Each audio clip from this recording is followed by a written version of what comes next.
Psaume 76. Ou 76 pour les Français. Pour les Belges. Ah oui, pour les Belges.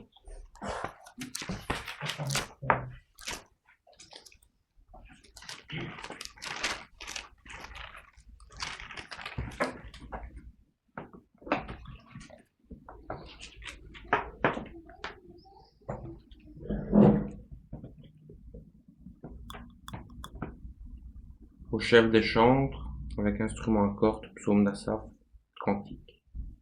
Dieu est connu en Juda, son nom est grand en Israël. Sa tente est à Salem, et sa demeure à Sion. C'est là qu'il a brisé les flèches, le bouclier, l'épée et les armes de guerre. Dieu est plus majestueux, plus puissant que les montagnes des ravisseurs. Ils ont été dépouillés, ces héros pleins de courage. Ils se sont endormis de leur dernier sommeil. Ils n'ont pas su se défendre, tous ces vaillants hommes. À ta menace, Dieu de Jacob, ils se sont endormis, cavaliers et chevaux. Tu es redoutable, ô toi. Qui peut te résister quand ta colère éclate? Du haut des cieux, tu as proclamé la sentence. La terre effrayée s'est tenue tranquille, lorsque Dieu s'est élevé pour faire justice, pour sauver tous les malheureux de la terre. L'homme te célèbre, même dans sa fureur. Quand tu te revais de tout ton courroux, fais tes œuvres à l'Éternel, votre Dieu, et accomplissez-les. Que tous ceux qui l'environnent apportent des dons au Dieu terrible. Il abat l'orgueil des princes, il est redoutable au roi de la terre. Amen. Amen.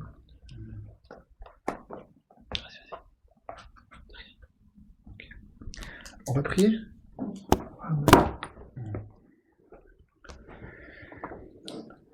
Seigneur, nous venons devant toi, Seigneur, ce matin. Seigneur, tu vois, nous avons besoin de toi. Seigneur, j'ai besoin de toi, mais tout le monde a besoin de toi, Seigneur. Que tu puisses, Seigneur, oh Dieu, faire grâce, Seigneur, si c'est ta volonté, de pouvoir nous parler par le Saint-Esprit. Nous voulons goûter à la puissance, nous voulons goûter à ta force, Seigneur, à ton Esprit Saint. Seigneur, qui nous touche, Seigneur, par ta parole. Si c'est ta volonté, Seigneur, viens saisir, Seigneur, oh Dieu. Viens conduire et nous parler à chacun en particulier par ta sainte parole, Seigneur. Qu'elle puisse rentrer, Seigneur, et qu'elle puisse produire et qu'elle puisse, Seigneur, accomplir tes desseins, Seigneur, comme ta parole le dit. Nous attendons à toi, Seigneur, nous t'invoquons, nous te prions, au nom de Jésus-Christ. Amen. Amen. Amen. Que le Seigneur soit loué. Amen.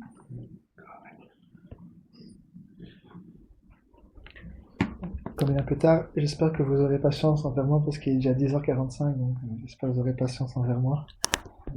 Mais que le Seigneur puisse conduire, c'est ça qu'on veut, que le Seigneur puisse conduire et ne pas, si le Seigneur doit parler, qu'il puisse parler et il sait ce qu'on a besoin, si c'est sa volonté. Donc là, le psaume 76, ici au verset 2, il dit « Dieu est connu en Juda, son nom est grand en Israël ».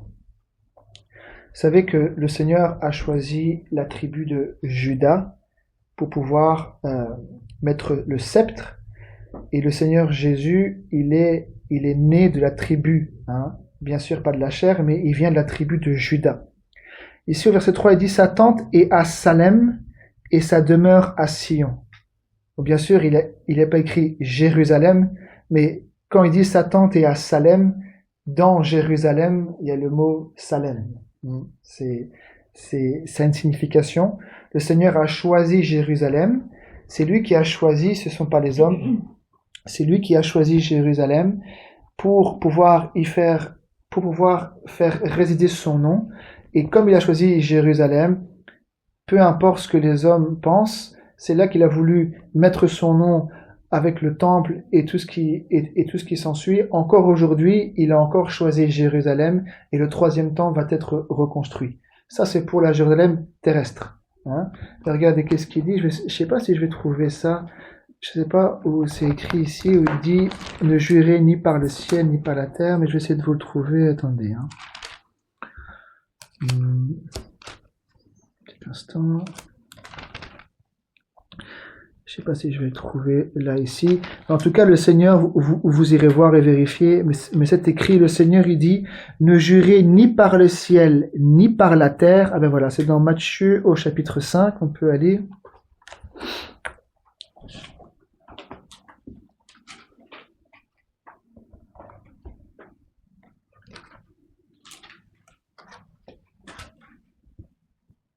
Matthieu chapitre 5, et au verset 33.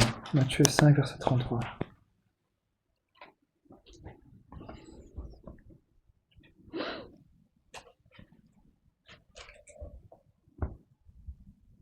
Il dit, vous avez encore appris qu'il a été dit aux anciens, tu ne te parjureras point, mais tu t'acquitteras envers le Seigneur de ce que tu as déclaré par serment.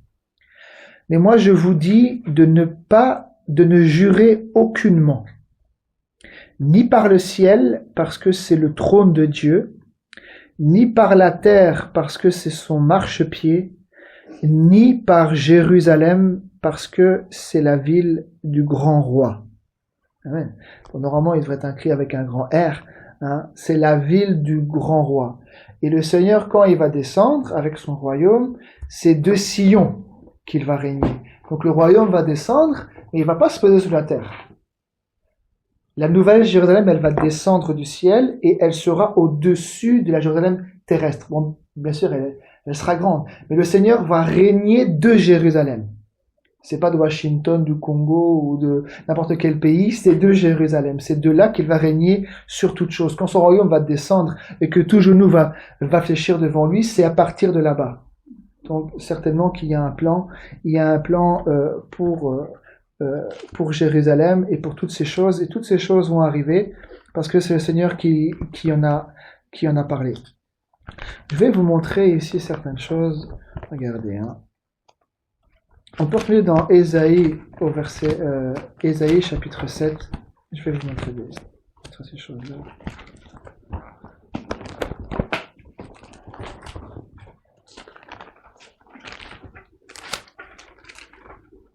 Ésaïe 7.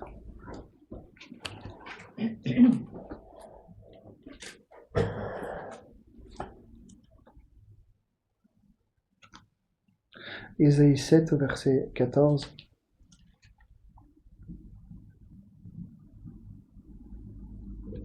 Il dit, c'est pourquoi le Seigneur lui-même vous donnera un signe. Voici la Vierge deviendra enceinte. Elle enfantera un fils et elle lui donnera le nom d'Emmanuel. Il mangera de la crème et du miel jusqu'à ce qu'il sache rejeter le mal et choisir le bien.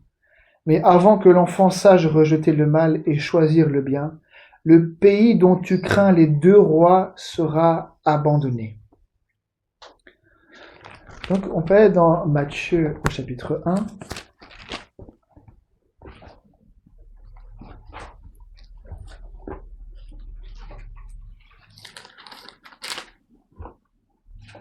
Matthieu chapitre 1, et le verset 18. Matthieu 1, verset 18. Il dit, voici de quelle manière arriva la naissance de Jésus-Christ. Donc Matthieu 1, verset 18. Il dit, voici de quelle manière arriva la naissance de Jésus-Christ. Marie, sa mère, ayant été fiancée à Joseph, et c'est bien clair, hein, sinon ils auraient dit mariée. Il dit, Marie, sa mère, ayant été fiancée à Joseph, se trouva enceinte par la vertu du Saint-Esprit. Et il dit bien, hein, avant qu'ils aient habité ensemble. Parce qu'ils ne pouvaient pas habiter ensemble tant qu'ils n'étaient pas mariés. Parce qu'ils étaient fiancés. Vous voyez, donc là c'est clair, il n'y a pas eu de rapport humain, ils n'étaient pas mariés, elle était fiancée, et elle se trouva enceinte par la vertu du Saint-Esprit avant qu'ils aient habité ensemble. Joseph, son époux, qui était un homme de bien et qui ne voulait pas la diffamer, se proposa de rompre secrètement avec elle. Vous voyez, la nature d'un enfant du Seigneur. Il était même pas encore né de nouveau. Mais il avait des principes, il avait des lois. Hein. C'est que là, ici, voyant Marie enceinte, il pensait qu'elle était partie ailleurs. Mais il aurait pu la diffamer, c'est-à-dire de pouvoir le diffuser à tout le monde. Mais là, il dit, Joseph, son époux, qui était un homme de bien, et qui ne voulait pas la diffamer, se proposa de rompre secrètement avec elle. Vous voyez, donc ce n'est même pas de pouvoir l'exposer. Il aurait pu l'exposer. Vous voyez, mais voilà. Il dit, comme il y pensait, voici un ange du Seigneur lui apparut en songe et dit, Joseph, fils de David, ne crains pas de prendre avec toi Marie, ta femme, car l'enfant qu'elle a conçu vient du Saint-Esprit. Elle enfantera un fils et tu lui donneras le nom de Jésus. Vous voyez, il dit, car l'enfant qu'elle a conçu vient du Saint-Esprit. Vous voyez, donc si ça vient du Saint-Esprit, ça vient de Dieu, parce que le Saint-Esprit, c'est Dieu lui-même, c'est son esprit à lui. Saint-Esprit, ou quand on dit l'Esprit ou Saint-Esprit, ou l'Esprit de Dieu ou l'Esprit du Seigneur, c'est exactement la même chose. C'est son esprit à lui. Donc tout ce qui vient de l'Esprit de Dieu, donc tout ce qui vient de Dieu, ça donne quoi? Ça peut donner que la sainteté, ça peut donner que Dieu. Tout ce qui sort.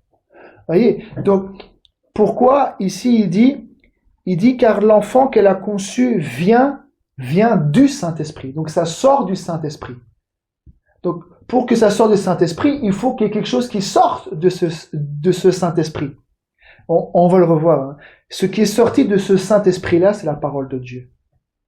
Vous voyez? C'est pour ça, on va essayer un peu encore rentrer dans ces choses-là pour que le Seigneur, si le Seigneur le permet, qu'on puisse voir ces choses-là. Il dit ici, car l'enfant qu'elle a conçu vient du Saint-Esprit. Elle enfantera un fils et tu lui donneras le nom de Jésus.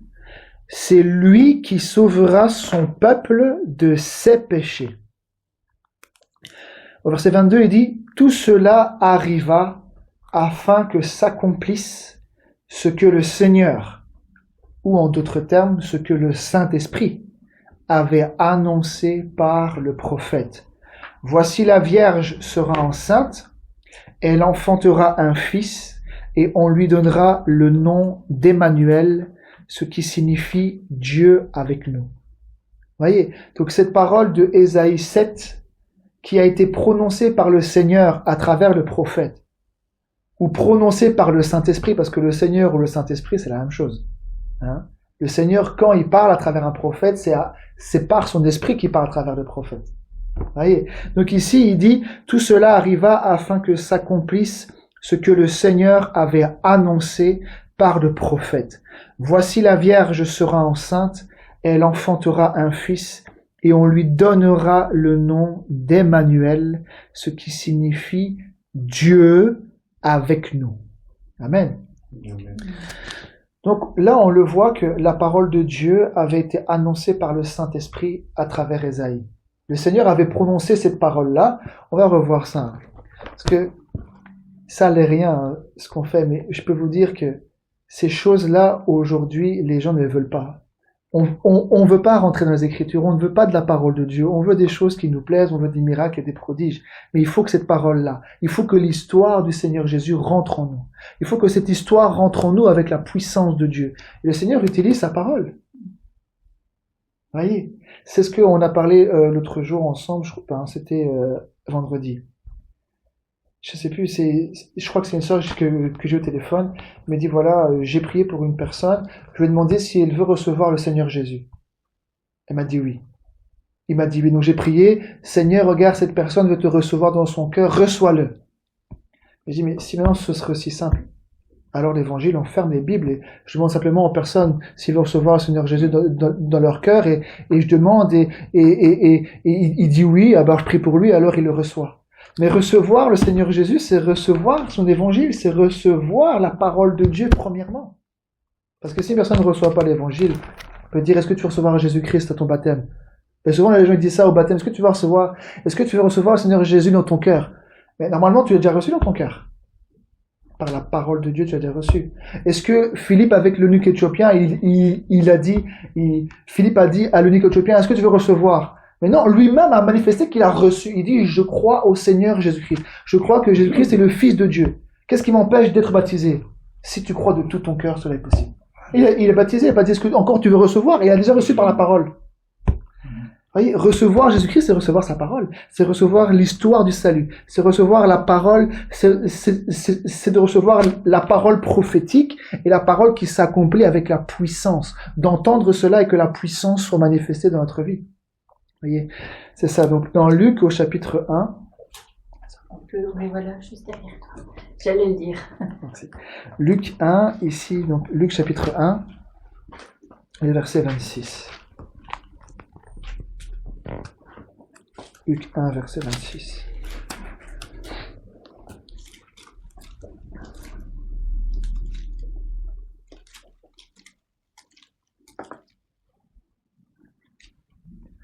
Luc 1, verset 26, il dit, au 6e mois, donc on dit au 6e mois, c'est au 6e mois que Élisabeth était enceinte.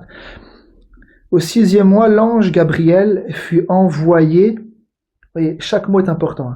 L'ange Gabriel fut envoyé par Dieu dans une ville de Galilée appelée Nazareth, auprès d'une vierge fiancée à un homme de la maison de David, nommé Joseph. Vous voyez, auprès d'une vierge fiancée à un homme de la maison de David, nommé Joseph. Le nom de la vierge était Marie. L'ange entra chez elle et dit, « Je te salue, toi à qui une grâce a été faite. Le Seigneur est avec toi. » Troublée par cette parole, Marie se demandait ce que pouvait signifier une telle salutation. L'ange lui dit, « Ne crains point, Marie, car tu as trouvé grâce devant Dieu. Et voici, tu deviendras enceinte et tu enfanteras un fils et tu lui donneras le nom de Jésus. Il sera grand et sera appelé fils du Très-Haut, et le Seigneur Dieu lui donnera le trône de David son père. Il régnera sur la maison de Jacob éternellement, et son règne n'aura point de fin. » Marie dit à l'ange, « Comment cela se fera-t-il, puisque je ne connais point d'homme? » Voyez, c'est un peu comme la question avec Nicodème. Nicodème vient de nuit, le Seigneur lui dit, « Si un homme ne naît d'eau et d'esprit, il ne peut pas entrer. » Il dit, « Mais comment c'est possible? Que je re-rentre, je dois renaître de nouveau. Donc je dois re-rentrer, comment je fais pour rentrer dans le ventre de ma mère et renaître? » Il dit, « Non, t'as pas compris. C'est pas ça. C'est naître d'eau et d'esprit. Ce sont des choses spirituelles. Mes paroles sont esprit et vie. » C'est ce que Jésus a dit. Et là, la même chose. Comment cela se fera-t-il? Dieu envoie l'ange Gabriel en disant, l'ange dit à Gabriel de la part de Dieu, puisque quand Dieu envoie quelqu'un, c'est quand même avec la parole. Il ne va pas comme ça rien dire. Non, se dire qu'il l'a envoyé, tu diras cela à Marie. Cette parole prophétique, elle doit s'accomplir en elle. Alors tu lui diras, tu deviendras enceinte et tu enfanteras un fils et tu lui donneras le nom de Jésus.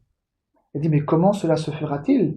Puisque je ne connais point d'homme. Vous voyez, Marie, elle était fiancée, elle n'habitait pas encore avec Joseph. Elle dit, comment cela se fera-t-il puisque je ne connais point d'homme? Connaître un homme dans la Bible, ça veut dire avoir eu un rapport avec l'homme. Elle dit, mais comment cela se fera-t-il puisque je ne connais point d'homme? Je suis toujours fiancée, j'ai pas encore marié et j'habite pas encore avec Joseph. Et là, qu'est-ce que l'ange lui dit? Au verset 35.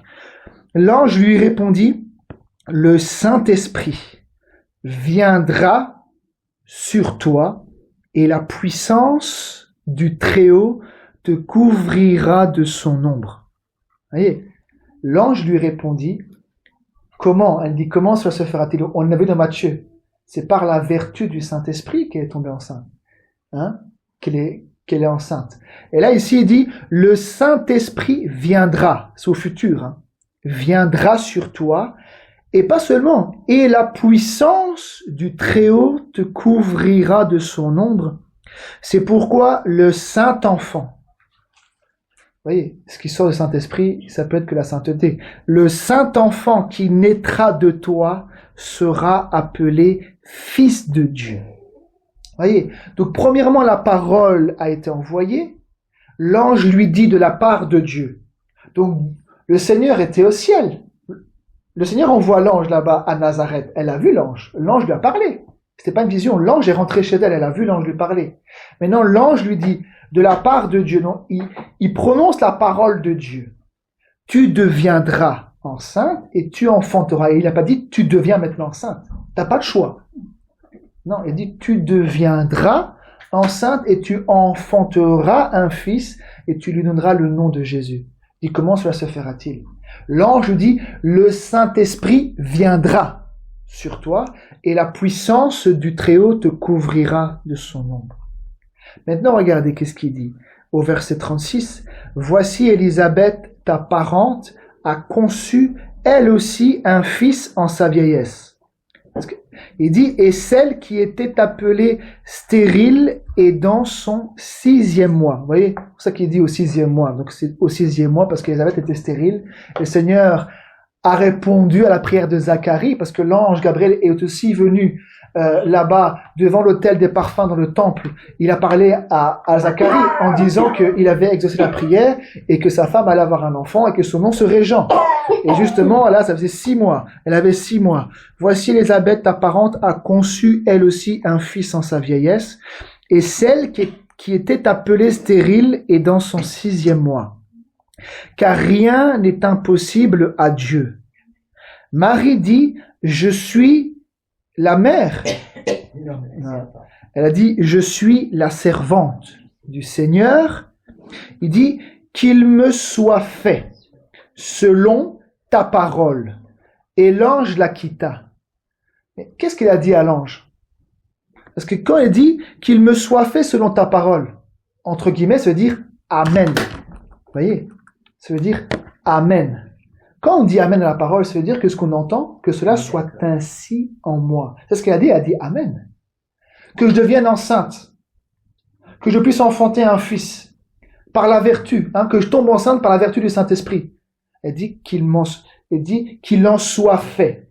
Selon ta parole. Que je devienne enceinte. Par la puissance du Saint-Esprit. Et c'est à ce moment-là, quand elle a dit oui, le Seigneur n'oblige personne, et c'est la même chose pour nous aujourd'hui. Pour naître de nouveau, c'est la même chose. Il faut d'abord recevoir la parole et dire oui, Amen. Je reçois cette parole-là dans mon cœur. Sinon, comment on va naître de nouveau? Comment, si on ne reçoit pas la semence de Dieu, qui est la parole de Dieu, comment on va naître? Le baptême, c'est une partie. Mais il faut d'abord recevoir la semence avant. Parce que si on se baptise et qu'il n'y a pas la semence, ça ne sert à rien. Il y a rien qui se produira. Ce sera juste de l'eau, on prononce le nom, mais il n'y a pas eu la semence. Il n'y a pas eu d'interaction, le cœur vivement touché par la parole de Dieu. Voyez. Donc là, ici, elle dit qu'il me soit fait selon ta parole. Donc, en d'autres termes, elle dit Amen. Et quand elle a entendu la parole et qu'elle a dit Amen, c'est là où le Saint-Esprit, puisque l'ange lui a dit, le Saint-Esprit viendra. Pas dit, viens maintenant. Parce que le Saint-Esprit, le Seigneur, était dans le ciel, il regardait la scène, il attendait une seule chose, c'est que Marie dise oui, que cela soit ainsi, que le Saint-Esprit descende et que je puisse tomber enceinte par la vertu du Saint-Esprit. Et c'est la même chose pour nous. La manière dont le Seigneur est venu par engendrement, c'est la même chose que nous aussi, nous sommes nés de nouveau. Il faut que cette parole, la parole de Dieu, elle entre et qu'on dit Amen. Si elle rentre pas, qu'elle n'est pas plantée, qu'on dit pas Amen, il n'y a rien qui sera produit. Ça, c'est sûr. Tout le reste, ce sont que des inventions religieuses. Il n'y a rien qui peut sauver. Il dit la parole qui a été plantée en vous et qui peut sauver vos âmes. C'est écrit dans la Sainte Écriture. Il faut que cette parole, elle entre. Donc là, à ce moment-là, regardez. Si on va dans Jean chapitre 1, regardez. C'est pour montrer un peu le processus de Dieu. Dieu, c'est un Dieu d'ordre, c'est pas un Dieu de désordre. Non, c'est un Dieu d'ordre. Premièrement, il devait prêcher l'évangile. Vous voyez? Premièrement, c'est prêcher l'évangile. Le temps de Jean, c'est le temps de Jean. Mais après la Pentecôte, c'est un autre temps. Parce que avant que Jésus puisse venir, il baptisait dans l'eau. Et il prononçait pas le nom de Jésus. Il baptisait juste pour le baptême de repentance. Mais quand la Pentecôte est venue, il devait maintenant baptiser au nom du Seigneur Jésus-Christ. Mais premièrement, prêcher l'évangile. Alors qu'avant Jean, Et même Jésus qui parcourait les routes, il dit, repentez-vous car le royaume des cieux est proche.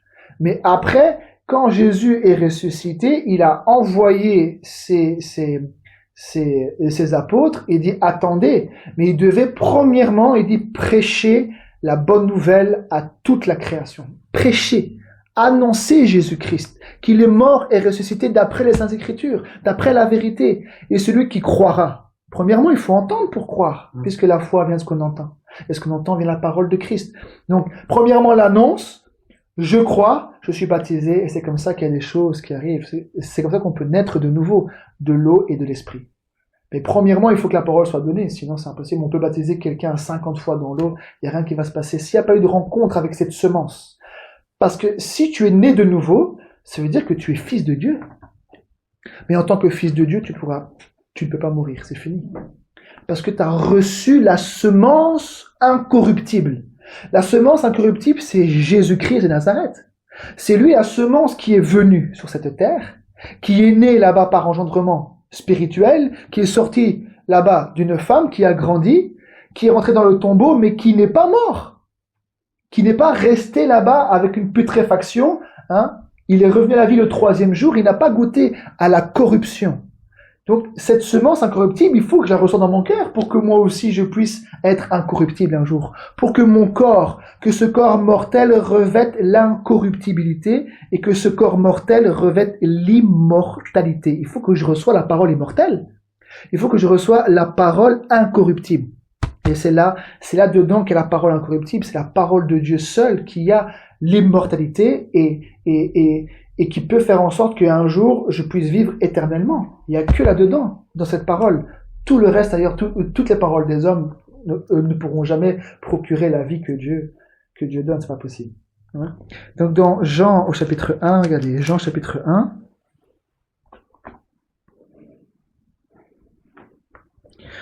verset 1, il dit, au commencement était la parole, et la parole était avec Dieu, et la parole était Dieu.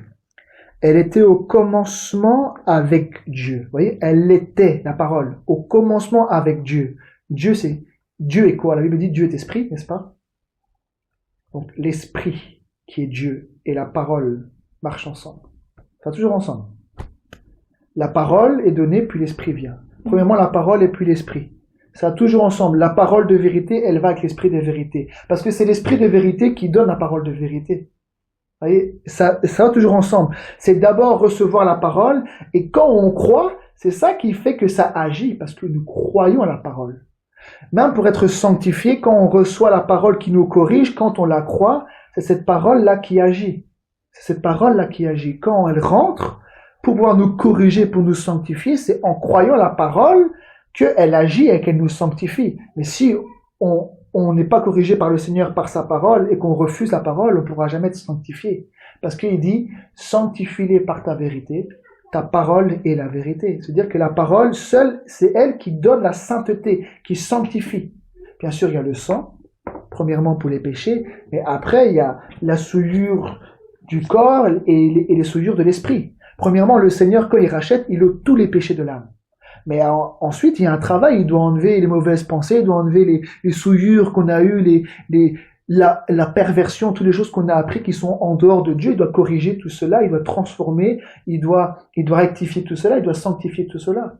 Corps, âme et esprit. Et il utilise sa parole et son esprit pour pouvoir amener à la perfection. Ouais. Que le Seigneur nous aide ici. Il dit, verset 3, il dit, toutes choses ont été faites par elle. Oui, toutes choses, visibles, invisibles, toutes choses, trône, dignité, puissance, autorité, toutes choses ont été faites par elle, et rien de ce qui a été fait n'a été fait sans elle. Donc tout ce qu'on voit aujourd'hui, c'est fait par la parole de Dieu. Quand on voit les étoiles, on voit la lune, les montagnes, les eaux, les vallées, les êtres humains, chaque être humain, c'est par la parole de Dieu. C'est pas là, spirituellement parlant, mais c'est par la puissance de Dieu quand même que une semence humaine avec une rencontre avec une femme, ça peut donner un être humain. C'est quand même par la puissance de Dieu que Dieu a créé quand même l'homme. Hein? Donc là, ici, il dit, toutes choses ont été faites par elle et rien de ce qui a été fait n'a été fait sans elle. Il dit en elle, donc dans la parole. C'est seulement en elle, à l'intérieur de la parole. En elle était la vie. Et pas la vie des hommes, pas la vie qu'on a aujourd'hui, le souffle qu'on a aujourd'hui, non. Quand il dit en elle était la vie, ça veut dire la vie éternelle. Et la vie était la lumière des hommes. La lumière luit dans les ténèbres et les ténèbres ne l'ont point reçue. Vous voyez, la lumière luit dans les ténèbres et les ténèbres ne l'ont point reçue. Maintenant ici au verset 10, Jean 1 verset 10, il dit elle était dans le monde. Et le monde, vous voyez, elle était dans le monde, hein, la parole, hein, et le monde a été fait par elle. Et le monde ne l'a point connue. Elle est venue chez les siens, et les siens ne l'ont point reçue. Mais à tous ceux qui l'ont reçue, à ceux qui croient en son nom, elle, toujours au féminin, elle a donné le pouvoir de devenir enfants de Dieu, lesquels sont nés. Vous voyez, ici je continue, hein. Lesquels sont nés, non du sang, ni de la volonté de la chair, ni de la volonté de l'homme, mais de la volonté de Dieu, donc de la volonté de Dieu. Donc c'est Dieu, c'est comme un homme qui a le désir d'avoir des enfants, c'est Dieu qui donne sa volonté.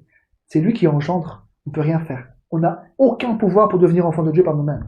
C'est lui, par sa parole, utilise qui il veut pour pouvoir donner cette semence et que cette parole rentre. Puisque là, il dit ici, à tous ceux qui l'ont reçu, à ceux qui croient en son nom, elle a donné le pouvoir. Vous voyez, la parole. Elle a donné le pouvoir de devenir enfants de Dieu, lesquels sont nés. Vous voyez? Donc, pour être enfant de Dieu, même si nous sommes prédestinés, il faut quand même naître. C'est pas le tout de croire que nous sommes prédestinés avant la fondation du monde. Mais c'est de recevoir, c'est en recevant la parole et en naissant de nouveau que c'est là où on comprend qu'on était prédestiné. Et c'est parce que je crois que je suis prédestiné et que je ne reçois jamais la parole et que la parole m'engendre jamais et que ça fait de moi un fils de Dieu. Non, ça c'est dans la tête. On devient enfant de Dieu, même si nous sommes prédestinés, nous étions par nature des enfants de colère, aussi attachés au diable. Nous devions être rachetés par lui. Sinon, alors l'évangile est plus prêché. Sinon, ça ne sert plus à rien d'un rachat. Si simplement je dis aux gens, vous savez, vous êtes élus avant la fondation du monde, et les gens le croient, et ils n'ont jamais expérimenté l'évangile, mais ils le croient toute leur vie, ils vont voir une illusion. Hein. Ah, mais ça, c'est sûr et certain. Ça, c'est sûr et certain. Il faut naître de nouveau. Puisque là, ici, Nicodème qui est arrivé vers Jésus, lui a dit, il dit, maître, nous savons que tu es un docteur venu de Dieu. Et Jésus dit, mais je te le dis en vérité, je te le dis, si un homme ne naît de nouveau, il ne peut pas entrer dans le royaume. Donc il faut naître de nouveau. Donc c'est pas le fait que je crois que je suis prédestiné avant la fondation du monde. Il faut que je reçoive la parole et que je puisse naître de Dieu. Puisque là, ici, il dit, à tous ceux qui l'ont reçu, elle a donné le pouvoir de devenir enfant de Dieu. Donc on devient enfant de Dieu quand même. Même si je suis prédestiné, il faut que je devienne en recevant. C'est là où je prends cette position que Dieu me donne, mais je dois être engendré par la parole de Dieu. Si je reçois jamais la semence de Dieu qui est la parole et qu'elle rentre pas en moi, que je la reçois pas, comment le Seigneur va m'engendrer? Parce que pour que moi je puisse avoir un enfant, il faut que je puisse avoir une semence. Et que la semence, elle rentre quelque part pour avoir un enfant. Mais si Dieu envoie la semence et que la semence, elle rentre pas, comme avec le semeur, le long du chemin, parce qu'ils comprennent pas, le diable vient. Et puis dans un bon cœur, le Seigneur, c'est lui qui sème, mais il faut que la parole, elle soit reçue, qu'elle puisse rentrer pour pouvoir devenir enfant de Dieu. Il dit, à tous ceux qui l'ont reçu, elle a donné, la parole a donné le pouvoir de devenir enfant de Dieu, lesquels sont nés de Dieu, de la volonté de Dieu. Donc Dieu donne sa semence, sa parole, et en la recevant, c'est cette parole qui nous fait naître de nouveau. Sinon, tout le reste, ce sont des imaginations. Ça, c'est sûr. Il y a un seul moyen C'est pour tout le monde la même chose. La manière dont le Seigneur Jésus est venu, c'est la même chose aussi pour nous. Il faut un engendrement par la parole et principalement par l'évangile. Il faut recevoir le Christ, il faut recevoir la parole de Dieu dans le cœur, et cette parole, en recevant, elle a donné le pouvoir. Parce que c'est non seulement par la mort, mais c'est aussi par la résurrection. C'est surtout par la résurrection. Parce qu'on ne devient pas enfant de Dieu comme ça. C'est par la résurrection. C'est par la puissance de Dieu qui fait que Dieu peut nous racheter. Parce qu'il est mort. Mais il a dû combattre là-bas dans ces jours des morts. Il a dû revenir d'entre les morts. Et c'est par la puissance de Dieu. Il faut que c'est aussi cette puissance qui a fait en sorte qu'il ne puisse pas rester là-bas, que moi aussi je puisse être délivré du péché. Je puisse être délivré du diable. Sinon c'est pas possible. Vous voyez, donc c'est pas seulement une parole. On a besoin de l'action du Saint-Esprit. Et c'est ça ma prière. Bon, moi je partage avec vous cette parole et je prie que le Seigneur puisse, parce que c'est sa volonté. Moi j'ai pas le pouvoir sur les autres. Il n'y a aucun prédicateur, ça je peux vous dire. Il n'y a aucun prédicateur parce que lui, il désire que tu deviens enfant de Dieu. Est-ce que tu veux recevoir Jésus-Christ dans ton cœur? Tu le crois, alléluia, je prie pour toi, maintenant tu es enfant de Dieu. Ça, c'est dans la tête des gens. Hein. Ça, c'est dans la tête des gens. Ça, je peux vous le dire. Hein. C'est une illusion dans les gens. Si les gens n'ont pas reçu l'évangile, au préalable, tu ne peux pas devenir enfant de Dieu. La porte, c'est Jésus-Christ. Il dit, entrez par la porte étroite. C'est Jésus-Christ. Donc il faut que je l'entende et que je le reçoive. Mais comment je reçois Jésus-Christ? Parce que là, bon, une personne ne reçoit pas l'évangile, lui dit, est-ce que tu veux recevoir Jésus-Christ? Oui, je veux recevoir, là. Alors il imagine peut-être à une personne avec des longs cheveux, une tunique, je reçois Jésus-Christ dans mon cœur. Ah, ça y est, je l'ai reçu. Alléluia! Et je le crois. Les gens peuvent se persuader toute leur vie, hein. Ils peuvent, ce n'est pas ça l'évangile. C'est pas parce que les gens le croient, alléluia, maintenant je l'ai reçu. Les gens tremblent parfois même. Mais non, mais c'est ça qui se passe aujourd'hui, hein. Les gens font des trucs comme ça, ah, ça y est, je l'ai reçu, alléluia. Mais ça, c'est de la fantaisie.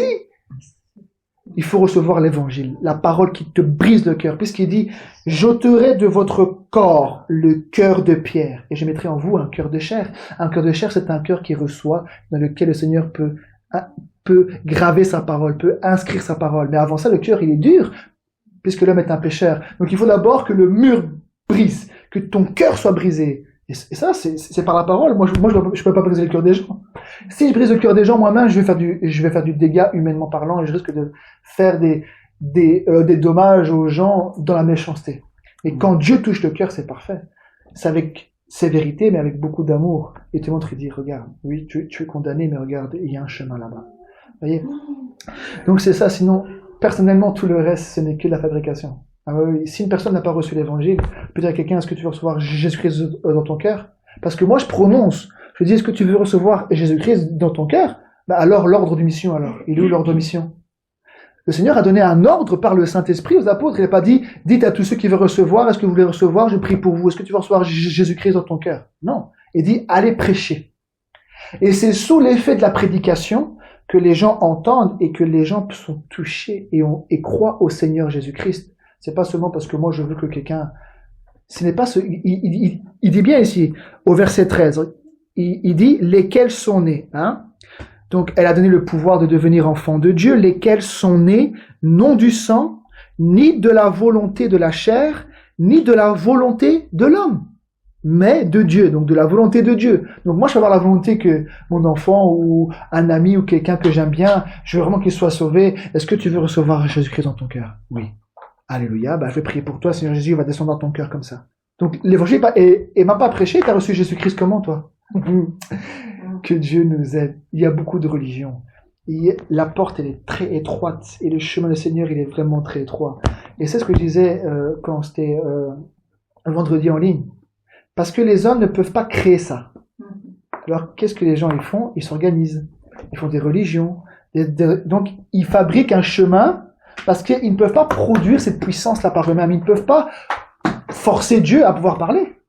C'est Dieu qui choisit, c'est Dieu qui utilise, c'est Dieu qui agit. Mais comme l'homme n'arrive pas à posséder cette puissance et faire en sorte que les autres naissent de nouveaux éléments, alors il fabrique une religion. Donc, si tu fais ça, t'es sauvé. Si tu fais ça, t'es sauvé. Si tu fais ça, t'es sauvé. Et tout ça, ce sont que des voies religieuses. Il n'y a qu'une seule voie. C'est la voie de la foi, de la prédication de l'évangile. Celui qui croira et qui sera baptisé sera sauvé. Amen. Et c'est là où, aujourd'hui, il y a beaucoup. Alors, si Dieu peut nous ramener au moins un petit peu sur le bon chemin pour voir le chemin que Dieu a tracé. Merci Seigneur. Alors, que Dieu nous aide. Donc, ici, il dit, Donc ce n'est pas par la volonté de l'homme, mais c'est par la volonté de Dieu. Maintenant, regardez, hein, je continue un petit peu ici, regardez dans Jean 3, là-bas après, regardez. Hein. Vous voyez, humainement, donc Jean 3, verset 1, donc humainement, moi je suis un homme. Humainement, nous sommes des hommes. Je peux croire que je suis enfant de Dieu. Je peux le croire. Mais ma nature humaine ne fait pas en sorte que je puisse devenir enfant de Dieu. S'il n'y a pas de naissance, si je ne suis pas né de nouveau, je ne peux pas dire que je suis enfant de Dieu. Je suis enfant des hommes. Même si je le crois à l'intérieur, je dis, voilà, parce que j'aime le Seigneur, alors souvent que je suis un enfant de Dieu, je t'ai prédestiné, oui. Mais c'est en recevant, en expérimentant la parole de Dieu, qu'il y a un témoignage, il y a une expérience qui se fait que tu sais que tu es fils de Dieu, que tu es fille de Dieu.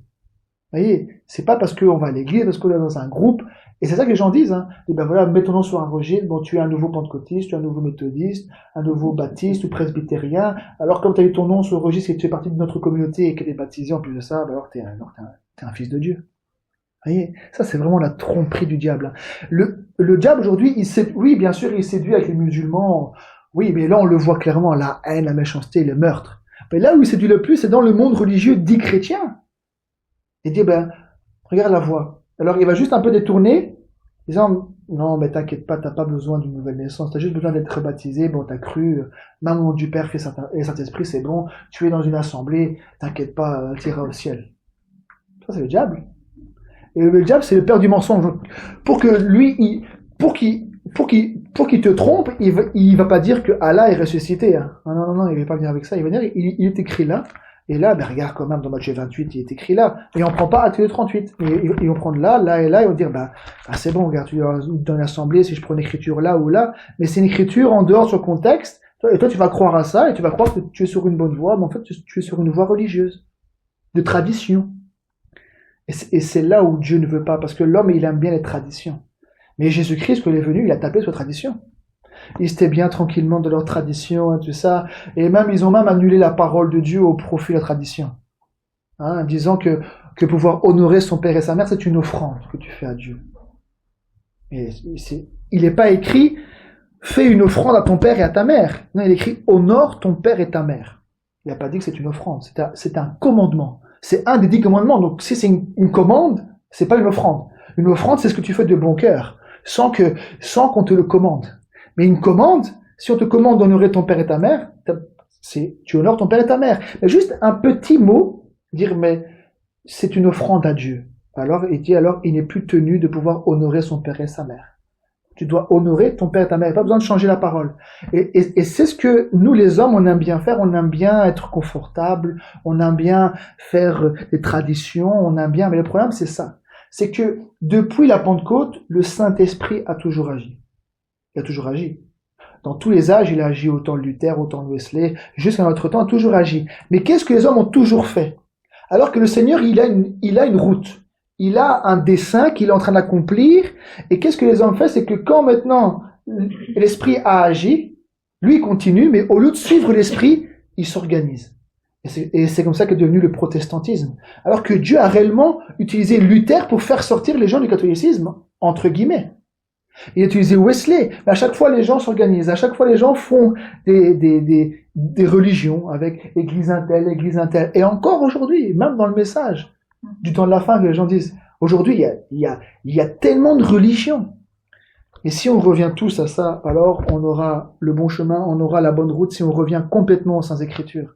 Et on doit vouloir ça, pas s'organiser, faire quelque chose humainement parlant, on s'entend bien, on va faire un système religieux ensemble. Il faut jamais faire ça. Et on a besoin de la conduite du Saint-Esprit, on a besoin que lui nous conduise, et lui, il a un plan pour chacun d'entre nous. Hein? Donc dans Jean chapitre 3 et le verset 1er, il dit, mais il y eut un homme d'entre les pharisiens nommé Nicodème, un chef des Juifs, et qui vint lui auprès de Jésus de nuit et lui dit, Rabbi, dire maître, nous savons que tu es un docteur venu de Dieu. Vous voyez un petit peu l'hypocrisie des chefs. Parce que dans les chefs, il y a aussi des pharisiens. Mais eux, donc là, il dit, de la part de lui, mais aussi de tous les autres chefs des Juifs, nous savons. Et pourtant, il tentait toujours. Nous savons que tu es un docteur venu de Dieu. Mais alors pourquoi les gens ne l'écoutent pas? Nous savons que tu es un docteur venu de Dieu, car personne ne peut faire ces miracles que tu fais si Dieu n'est avec lui. Jésus lui répondit, en vérité, je te le dis, si un homme ne naît de nouveau, il ne peut voir le royaume de Dieu. Vous avez vu? En vérité, je te le dis, si un homme ne naît de nouveau, il ne peut voir le royaume de Dieu. Nicodème lui dit, comment un homme peut-il naître quand il est vieux? Peut-il rentrer dans le sein de sa mère et naître? Jésus répondit, en vérité, je te le dis, si un homme ne naît d'eau et d'esprit, il ne peut entrer dans le royaume de Dieu. Vous voyez, là c'est une question, là il dit de voir, mais là c'est une question de entrer dans le royaume. S'il dit bien, hein, en vérité, je te le dis, si un homme ne naît d'eau et d'esprit, il ne peut entrer dans le royaume de Dieu. Vous voyez? Mais qu'est-ce que Jésus a donné à Pierre? C'est dans Matthieu 16. Mais qu'est-ce que Jésus a donné à Pierre quand il a dit sur ce roc ou sur cette pierre je bâtirai mon église? Qu'est-ce qu'il a dit? Je te donne les clés du royaume des cieux. Ce que tu liras sur la terre sera lié dans les cieux, et ce que tu délieras sur la terre sera délié dans les cieux. Donc le Seigneur a donné à Pierre les clés. Et après les clés aussi, les autres aussi ont baptisé, il n'y a pas que Pierre. Mais cette clé a été en action dans Acte 2:38. Une fois que l'évangile a été prêché, il leur a dit, repentez-vous et que chacun de vous soit baptisé au nom du Seigneur Jésus-Christ pour obtenir le pardon de vos péchés, et vous recevrez le don du Saint-Esprit. Donc la clé pour faire rentrer les hommes et les femmes dans le royaume, voici le chemin.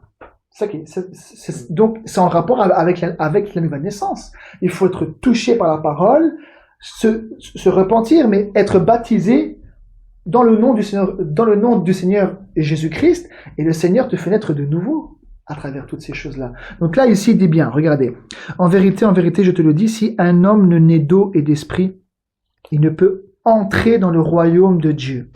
Ce qui est né de la chair est chair. Vous voyez? Donc, ce qui est né, nous sommes nés de la chair humaine. Ça ne peut pas produire un fils de Dieu. Jamais. Ça produit un homme. Ce qui vient d'un homme produit un homme. Mais là maintenant, ce qui est né de l'esprit est esprit. Avec un petit E. Ne t'étonne pas que je t'ai dit, il faut que vous naissiez de nouveau. Le vent souffle où il veut et tu en entends le bruit. Mais tu ne sais d'où il vient, ni où il va. Il en est ainsi de tout homme qui est né de l'esprit. Vous voyez, c'est une question de naître de l'esprit. C'est pour ça qu'il dit, si un homme naît d'eau et d'esprit, donc il naît de l'esprit. Maintenant, comment cet esprit te fait naître de nouveau? Par l'eau, et l'eau c'est la parole. L'esprit et la parole, ça va ensemble. Quand Dieu doit t'engendrer, puisque c'est sa volonté à lui, il utilise des hommes pour que ces paroles rentrent en toi et qu'elles puissent, quand tu la reçois, qu'elles te donnent le pouvoir de devenir enfant de Dieu. Et ça, ce sont des mystères du royaume des cieux. Ça n'a rien à voir avec la théologie, ce sont des mystères du royaume. Vous voyez? Et c'est ce que le Seigneur ici dit. Il dit, il en est ainsi de tout homme qui est né de l'esprit. Nicodème lui dit, vous voyez, comme Marie. Nicodème lui dit, comment cela peut-il se faire? Jésus lui répondit, tu es le docteur d'Israël et tu ne sais pas ces choses. Vous voyez? Comme Marie. L'ange lui dit qu'elle va tomber enceinte par la vertu, qu'elle va tomber enceinte, elle va enfanter un fils et donnera le nom de Jésus. Comment cela se fera-t-il? Le Saint-Esprit viendra. Et là aussi, il dit, mais comment cela se fera-t-il? Et Jésus lui dit, tu es le docteur d'Israël et tu ne sais pas ces choses. En vérité, je te le dis, nous disons ce que nous savons. Et nous rendons témoignage de ce que nous avons vu, et vous ne recevez pas notre témoignage. Si vous ne croyez pas quand je vous ai parlé des choses terrestres, comment croirez-vous quand je vous parlerai des choses célestes? Amen. Voyez, donc, Là, ici, Nicodème aussi, c'était comme Marie, une réflexion humaine. C'est pour ça que les choses de Dieu, ça n'a rien à voir avec la théologie, ça n'a rien à voir avec l'intellectualisme ou la compréhension humaine. C'est une expérience avec le Tout-Puissant. C'est lui qui donne sa semence, et ce n'est pas la réflexion, c'est de la foi. La parole vient, la personne croit, elle est touchée dans son cœur, elle est baptisée, et il y a des choses qui arrivent dans sa vie. Elle peut vraiment naître de nouveau. Donc là il dit bien, ce qui est né de la chair est chair, et ce qui est né de l'esprit est esprit. Donc, c'est-à-dire qu'un homme humain ne peut pas produire un fils de Dieu par lui-même. Comment il va faire? Il doit recevoir la semence. Il doit recevoir la semence de Dieu, qui est la parole de Dieu, pour pouvoir être engendré par Dieu, être né de nouveau. Vous voyez? Donc là, quand il dit, si un homme ne naît d'eau et d'esprit, il ne peut entrer dans le royaume, ça veut dire que si on ne passe pas par ce chemin-là, c'est obligatoire, c'est la règle royale, la règle générale. Si un homme naît de nouveau, il ne peut pas entrer ou voir le royaume de Dieu. C'est-à-dire que si je passe pas par une nouvelle naissance, je pourrai jamais voir le royaume. Et je peux pas non plus rentrer dans le royaume, c'est-à-dire dans l'église. Parce que dans l'église, on n'entre pas dans l'église. Dans l'église, les membres du corps de Christ, hein, l'église, c'est tous ceux qui ont cru dans le monde entier. Donc tous ceux qui sont dans le corps, on n'entre pas comme ça en disant je viens ici, ou je viens écouter là-bas, ou je viens dans n'importe quel lieu, j'entre dans l'église. Ça, c'est le bâtiment. Mais dans l'église, pour être une partie de l'église, tu dois naître dans l'église. Tu dois naître à l'intérieur. Et pour ça, c'est par une nouvelle naissance. Quand tu es né de Dieu, tu entres dans le royaume de Dieu. Mais tu fais aussi partie du corps de Christ. Et il y a une route, c'est par les Saintes Écritures. Regardez. Hein. Bon, je vais reprendre ça parce que je pourrais pas reprendre tout l'évangile, mais je vais vous montrer ces choses-là. Que le Seigneur nous aide. Prions pour ça, vraiment. Que le Seigneur nous accorde ici. Il dit dans 1 Corinthiens chapitre 2. 1 Corinthiens au chapitre 2.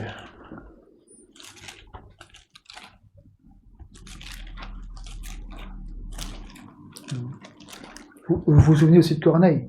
Corneille était un homme pieux, craignant Dieu. Il marchait quand même droitement, il pratiquait la justice. Mais c'est pas parce qu'on met en pratique la loi, c'est ça qu'il faut comprendre. C'est pas pour ça que je mets en pratique la loi, que je mets en pratique les commandements, hein, que j'essaie d'être juste, que parce que j'obéis à la loi, que je suis né de nouveau. Et que je puisse naître de nouveau par cela, que Dieu va me justifier.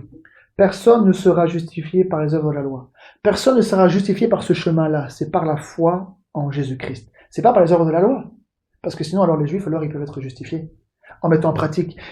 Joseph et Marie, ou même d'autres, je crois que c'est Zacharie, la Bible dit, il y a un couple là qui était vraiment intègre et droit. Ils étaient vraiment fidèles en toutes choses pour les commandements de Dieu. Mais quand même, ils devaient naître de nouveau. Quand même, ils devaient expérimenter l'évangile, recevoir le pardon de leurs péchés, parce que malgré tout, c'était des pécheurs. Mais ils étaient quand même droits par rapport à la loi. Ils mettaient tout en pratique, toutes les ordonnances. Mais en mettant en pratique la loi et les ordonnances, cela ne faisait pas en sorte qu'ils puissent naître de nouveau. Ils devaient expérimenter la puissance de l'évangile, la puissance du sang qui ôte les péchés, qui délivre réellement l'homme, qui puisse se faire naître de nouveau. Vous voyez ? Donc dans 1 Corinthiens chapitre 2, regardez au verset 1. Il dit, pour moi, frère, lorsque je suis allé chez vous, ce n'est pas avec une supériorité de langage ou de sagesse que je suis allé vous annoncer le témoignage de Dieu. Vous voyez ?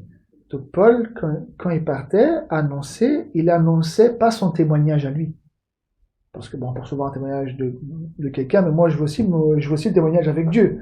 Il annonçait le témoignage de Dieu. Ça veut dire de pouvoir, avec la parole, que le Saint-Esprit puisse te convaincre que le témoignage qu'il a rendu à son Fils, tout ce qui s'est passé par rapport à Golgotha, sa mort et sa résurrection, c'est la vérité. C'est le témoignage que Dieu rend. La vérité de Dieu, de sa parole, que nous n'étions pas là, mais tout ce qui s'est passé, c'est la vérité de Dieu. Les choses ont bien eu lieu, et c'est comme ça qu'on puisse avoir le témoignage de Dieu. Il dit donc, je suis allé vous annoncer le témoignage de Dieu. Il dit, car je n'ai pas eu la pensée de savoir parmi vous autre chose que Jésus-Christ et Jésus-Christ crucifié. Moi-même, j'étais auprès de vous dans un état de faiblesse, de crainte et de grand tremblement. Et ma parole et ma prédication ne reposaient pas sur les discours persuasifs de la sagesse, Voyez, ma parole et ma prédication ne reposaient pas sur les discours persuasifs de la sagesse, mais sur une démonstration d'esprit et de puissance. Voyez, donc là on le voit, l'évangile que eux ont prêché, avec le Saint-Esprit, il y avait une démonstration. C'est-à-dire que Dieu démontre. Il y a une démonstration. À travers l'écoute de la parole, Dieu te démontre. Il vient te convaincre. Il y a quelque chose qui se passe, il y a une démonstration d'esprit et de puissance. Tu es bousculé par la puissance de Dieu. C'est pas seulement par la parole, mais tu es bousculé aussi par la puissance de Dieu. C'est ce qu'il dit là. Ici, il dit, mais sur une démonstration d'esprit et de puissance, afin que votre foi, voyez, afin, donc dans le but, afin que votre foi soit fondée non sur la sagesse des hommes, mais sur la puissance de Dieu. Vous voyez, donc là, il parle du fondement de la foi. Il dit pourquoi, non pas, ma prédication ne reposait pas sur la sagesse humaine, sur les discours persuasifs de la sagesse humaine, mais sur une démonstration d'esprit et de puissance. Il dit, afin que votre foi soit fondée, non sur la sagesse des hommes, mais sur la puissance de Dieu. Donc, dès le départ, une personne qui rencontre l'évangile avec la foi, dès le départ, c'est basé sur le surnaturel, sur la puissance de Dieu. Tu es ancré, enraciné, parce que la première chose, c'est la foi. Et dès le départ, c'est manifesté avec la puissance de Dieu, pour que le fondement, ce soit sur la puissance de Dieu. Quelqu'un qui est né de Dieu, quelqu'un qui est né de Dieu, il connaît la puissance de Dieu. Parce que pour naître de nouveau, il faut la puissance. C'est comme un homme naturel. Il peut avoir une semence, mais s'il est impuissant, la semence, elle ne pourra pas donner la vie. Vous voyez, grâce avec Dieu. Dieu donne sa parole, mais il faut la puissance du Saint-Esprit. Il faut la vivification de l'Esprit qui donne la vie dans cette parole-là pour pouvoir t'engendrer. C'est ce qu'il dit là. Et quand une personne a goûté à la nouvelle naissance avec la puissance de Dieu, il ne peut plus douter de Dieu parce qu'il est né de Dieu. Celui qui est né de Dieu, il ne pratique pas le péché, donc il ne peut pas douter de Dieu. Il ne peut pas être incrédule, parce qu'il connaît la puissance de Dieu, donc quand il va lire maintenant tout ce que Dieu a fait avec la puissance, il va le croire. Parce que lui-même, il est un témoin. Lui-même a expérimenté cette puissance surnaturelle de Dieu. Vous voyez? Donc il y a une différence entre la foi basée sur les hommes et la foi basée sur la puissance de Dieu. Vous voyez? Et c'est là où il y en a, c'est avec la théologie, avec la sagesse humaine, et d'autres avec la puissance de Dieu. Mais nous voulons la puissance de Dieu, nous voulons expérimenter la puissance de Dieu, pour que quand on lit les Saintes Écritures, quand Dieu va à la mer Rouge en Dieu, je le sais que c'est vrai. Parce que moi-même, je connais ce Dieu-là, j'ai expérimenté sa puissance de résurrection, sa puissance à lui, et je sais que toutes ces choses-là, c'est vrai, parce que Dieu a mis ça dans ton cœur. Parce que quand tu le rencontres, le Seigneur, tu ne peux plus douter de lui. Tu ne peux plus t'incrédule. Parce que tu sais qu'il existe. Donc si tu sais qu'il existe, tu sais que toute cette parole, elle est vraie. Puisque c'est par cette parole-là qui t'engendre. Donc qu'est-ce qui arrive après dans ton cœur? Tu as l'amour de la vérité. Il y en a qui disent, parce qu'ils n'ont pas eu l'amour de la vérité, alors Dieu a envoyé une puissance d'égarement. Pour qu'ils puissent croire au mensonge.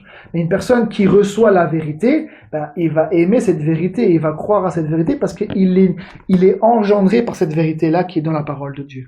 Vous voyez? Donc là, j'avais dit, on était où ici? Dans 1 Corinthiens. Parce que là, ça s'est fermé, excusez-moi. 1 Corinthiens. Regardez qu'est-ce qu'il dit ici. Donc je continue. 1 Corinthiens, donc là, fondé sur la puissance de Dieu. Au verset 6, il dit, cependant, c'est une sagesse. C'est pas la sagesse humaine, mais c'est une sagesse que nous prêchons. Vous voyez? Que nous prêchons parmi les parfaits. Sagesse qui n'est pas de ce siècle, ni des chefs de ce siècle, qui vont être réduits à l'impuissance. Nous prêchons la sagesse de Dieu, mystérieuse et cachée, que Dieu, avant les siècles, avait prédestinée pour notre gloire, sagesse qu'aucun des chefs de ce siècle n'a connue, car s'il l'avait connue, voyez, les hommes sages, s'ils avaient vraiment connu la sagesse de Dieu, ils n'auraient pas crucifié le Seigneur de gloire. Mais comme il est écrit, ce sont des choses que l'œil n'a point vues, que l'oreille n'a point entendues, et qui ne sont point montées au cœur de l'homme. Des choses que Dieu a préparées pour ceux qui l'aiment. Qu'est-ce qu'il dit au verset 10? Dieu nous les a révélés. C'est pas un homme qui révèle. Dieu nous a révélés, Dieu nous les a révélés par l'Esprit ou par le Saint-Esprit. C'est la même chose. Hein? Donc ces choses que l'œil n'a point vues, que l'oreille n'a point entendues, qui ne sont point montées au cœur de l'homme. Tout ce qui est lié au royaume de Dieu. Les yeux n'ont jamais vu, l'oreille n'a point entendu, pas monté au cœur de l'homme. Est-ce que c'est monté au cœur de l'homme qu'il y a un royaume là-bas, une nouvelle Jérusalem, ça n'a pas monté au cœur de l'homme?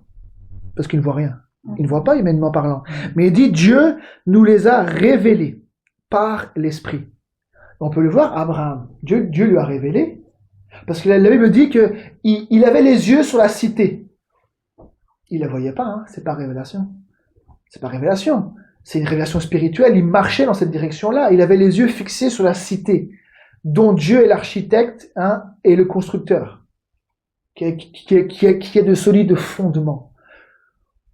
Je ne sais pas si vous vous souvenez de ça. On a parlé une fois aussi dans Apocalypse, où on parle de la nouvelle Jérusalem. Et il y a une muraille. Et il y a 12 fondements. Il y a 12 fondements. Et sur ces 12 fondements, il est écrit le nom des 12 apôtres. Je ne sais pas si vous vous souvenez de ça. Je ne sais pas si vous avez déjà vu ça. Pour vous montrer que la nouvelle Jérusalem, que l'épouse doit rentrer dedans, là-bas, le fondement de la muraille, je crois, on va relire, hein, le fondement de la muraille, il y a le nom des 12 apôtres. Pour montrer que le fondement aussi. Le fondement de l'épouse, c'est lié à l'enseignement des 12 apôtres. Il faut revenir. Il faut revenir à l'évangile qui a été prêché au commencement. C'est le fondement pour l'épouse, et c'est aussi dans cet évangile qu'il persévère, l'évangile que Paul, Pierre, Jacques et Jean et tous les apôtres ont prêché. Il dit, Dieu nous les a révélés par l'Esprit, car l'Esprit sonde tout, même les profondeurs de Dieu. Qui donc parmi les hommes connaît les choses de l'homme, si ce n'est l'esprit de l'homme qui est en lui? Voyez, qui donc parmi les hommes connaît les choses de l'homme, si ce n'est l'esprit de l'homme qui est en lui? De même, personne ne connaît les choses de Dieu, si ce n'est l'esprit de Dieu. Voyez, donc l'esprit de l'homme connaît les choses de l'homme. Connaît les choses terrestres, connaît les mathématiques, la physique, les calculs, l'astronomie, tout ce qui est compréhensible avec sa tête, tout ce qui est physique, tout ce qui est mathématique, qui est calculable, il peut le comprendre avec sa tête.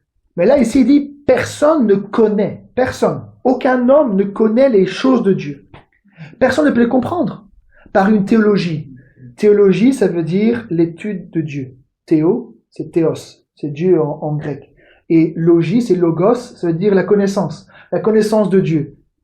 Humainement parlant, personne ne peut comprendre. Il faut une nouvelle naissance. C'est en naissant de nouveau qu'on peut comprendre les choses de Dieu. Un homme naturel, s'il ne reçoit pas l'évangile, qu'il n'est pas de nouveau, il ne peut rien comprendre. Il va comprendre humainement un bon arbre pour de bons fruits, un mauvais arbre pour de mauvais fruits, mais il ne va pas comprendre la portée spirituelle. Et de réellement porter le fruit, et de réellement porter du bon fruit, il va comprendre humainement, mais il ne pourra pas être dans la réalité spirituelle des choses, vous voyez? Et c'est ce qu'il dit ici. Il dit ici, de même, personne ne connaît les choses de Dieu, si ce n'est l'Esprit de Dieu. Vous voyez, c'est ce qu'on a parlé un jour ensemble, c'est ce qu'on appelle la révélation. La révélation, ça veut dire, ici, c'est un grattoir, je le mets ici sous la table, il est caché. Personne ne le voit. Et quelque chose qui est révélé, c'est-à-dire, quand on dit révélation, ça veut dire manifestation. C'est-à-dire que c'est manifesté à la lumière. C'est plus caché. Donc si je fais ça, c'est-à-dire que je le révèle. C'est-à-dire que je le montre. Mais pour Dieu, ça ici, ce sont les choses de Dieu. Ce sont pas les choses de l'homme. L'homme n'a rien à voir là-dedans. Lui a juste été un instrument, un porte-parole, un écrivain pour reporter les paroles de Dieu, mais ce sont les choses de Dieu. Et les choses de Dieu, là, la parole qui est écrite, ce sont les pensées de Dieu qui ont été manifestées. Maintenant, la révélation, parce que beaucoup de gens ont cette parole-là, ils vont lire, ah mais ça veut dire ça. Cette parole-là, ça veut dire ça, parce que je le lis là tel qu'il est. Par exemple, souvenez avec Malachie 4. Voici, je vous enverrai Élie le prophète. Alors il écrit Élie le prophète. Donc, ça veut dire que Dieu va envoyer Élie le prophète, puisqu'il a dit Élie le prophète. Mais on voit que Jean-Baptiste, qui a ramené le cœur des pères vers les enfants, il a marché avec l'esprit et la puissance d'Élie. Et Jésus a dit, si vous voulez le savoir, c'est lui le Élie qui devait venir. Donc la révélation, il y a la parole qui est là, mais c'est de recevoir la compréhension de la pensée de Dieu. Et ça, il n'y a que Dieu qui le fait. Ça veut dire que ça, c'est la pensée de Dieu, mais pour avoir la juste compréhension, il faut que l'Esprit de Dieu te révèle. Il faut que lui te fasse comprendre. C'est pour ça que la Bible dit, ils seront tous enseignés de Dieu. Personne ne peut enseigner la parole. Dieu utilise des hommes. Il faut que l'Esprit révèle et fasse comprendre la parole, sinon, c'est pas possible. Hein? Humainement parlant, personne ne peut comprendre les choses de Dieu. Et c'est ce qu'il dit là. Donc là, je répète, il dit, de même, personne ne connaît les choses de Dieu si ce n'est l'Esprit de Dieu. Or, nous n'avons pas reçu l'Esprit du monde, mais l'Esprit qui vient de Dieu, afin que nous connaissions les choses que Dieu nous a données par sa grâce. Amen, c'est merveilleux. Vous savez, le Seigneur, le premier homme qu'il a créé la poussière de la terre, c'était Adam, puis il y a eu Ève. Et ce qui était incroyable, c'est que Dieu, avec Ève et Adam, il y avait une communion.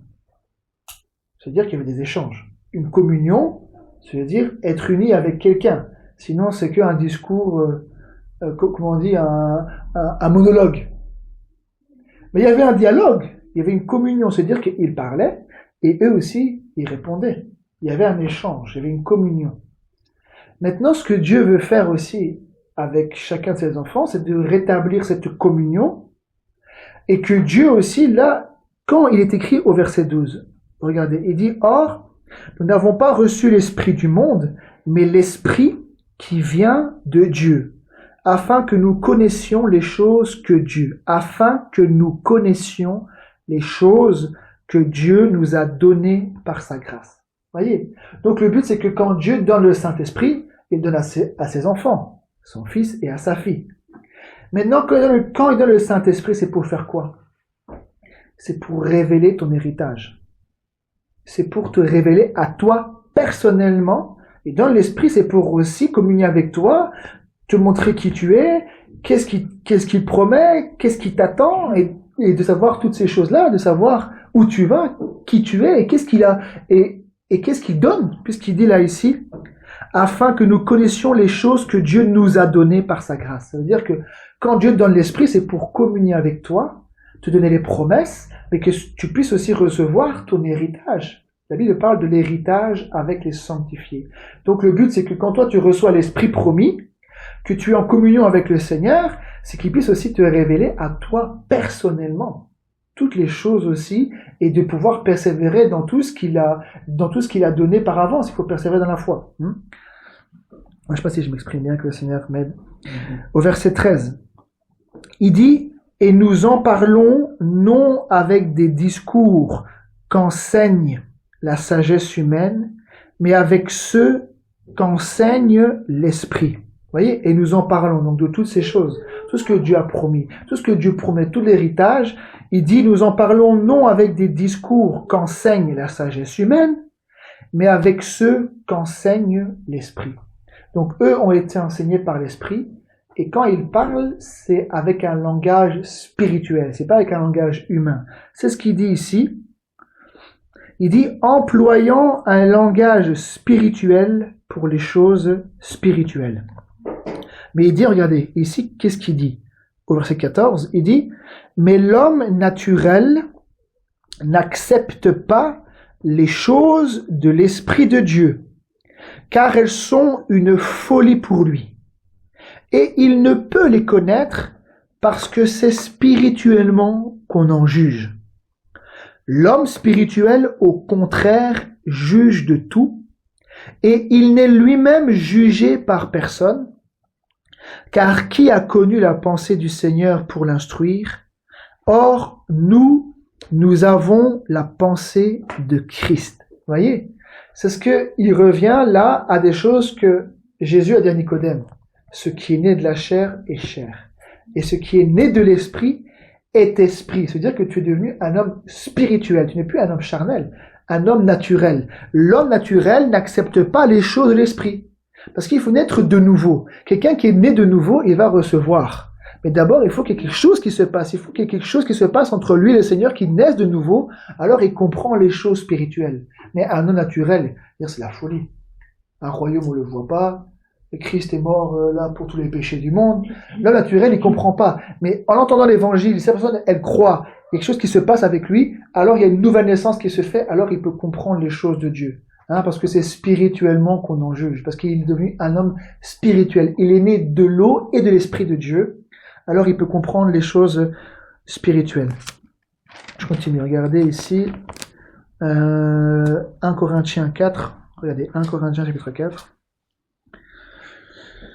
Je vais sur cette direction-là parce qu'on ne pourra pas entrer dans toutes les Écritures. Donc je vais un peu sur cette direction-là pour reprendre un peu qu'est-ce qu'une nouvelle naissance. Parce que l'un va dire, t'es baptisé, alors tu es né d'eau. Et puis il faut aussi naître du Saint-Esprit, c'est-à-dire le baptême du Saint-Esprit. Ça, c'est une fausse compréhension. Parce que le baptême d'eau, il ne sauve pas en tant que tel. Il faut premièrement recevoir l'évangile, recevoir Christ dans son cœur, et après tu identifies à sa mort et à sa résurrection. Et par la puissance de résurrection, il y a quelque chose qui se passe entre toi et lui. Puisqu'il dit qu'il est mort pour nos offenses, mais il dit que en ressuscitant, c'est pour marcher en nouveauté de vie. Donc c'est-à-dire qu'il y a quelque chose qui s'est passé. C'est-à-dire que t'es plus la même personne, c'est une nouveauté de vie. Donc là, ici, il dit 1 Corinthiens 4, j'avais dit, voilà, verset 15. Il dit, car même si vous aviez 10 000 mètres en Christ, vous n'avez cependant pas plusieurs pères, avec un petit p, puisque c'est moi qui vous ai engendré en Jésus-Christ par l'évangile. Donc être engendré, ça veut dire être né de nouveau. Être engendré, c'est un homme qui engendre, parce que c'est l'homme qui a la semence. Un homme naturel, il engendre. C'est-à-dire que la semence sort de lui, elle rentre dans une femme, et la femme, elle enfante. Donc là, quand il dit, puisque c'est moi qui vous ai engendré en Jésus-Christ par l'évangile. C'est pas que lui, parce que lui, il a dit, est-ce que tu veux recevoir Jésus-Christ? Non. Il dit bien que c'est lui qui a engendré, parce que lui, il est en Christ, et Dieu l'a utilisé pour prêcher l'évangile. C'est pas la même chose, c'est pas lui qui a engendré parce qu'il le voulait. Bon, toi tu deviens fils de Dieu, lui c'est un fils de Dieu, lui c'est un fils de Dieu, comme ça, parce que lui le veut. Non. Il dit, puisque c'est moi qui vous ai engendré en Jésus-Christ par l'évangile. Donc on le voit bien, c'est par l'évangile. Je continue sur cette lancée-là. Regardez, si on va dans 1 Pierre, 1 Pierre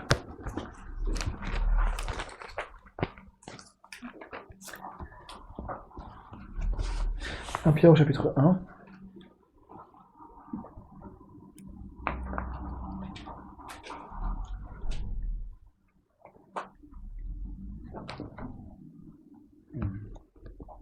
Pierre 1 et le verset 3.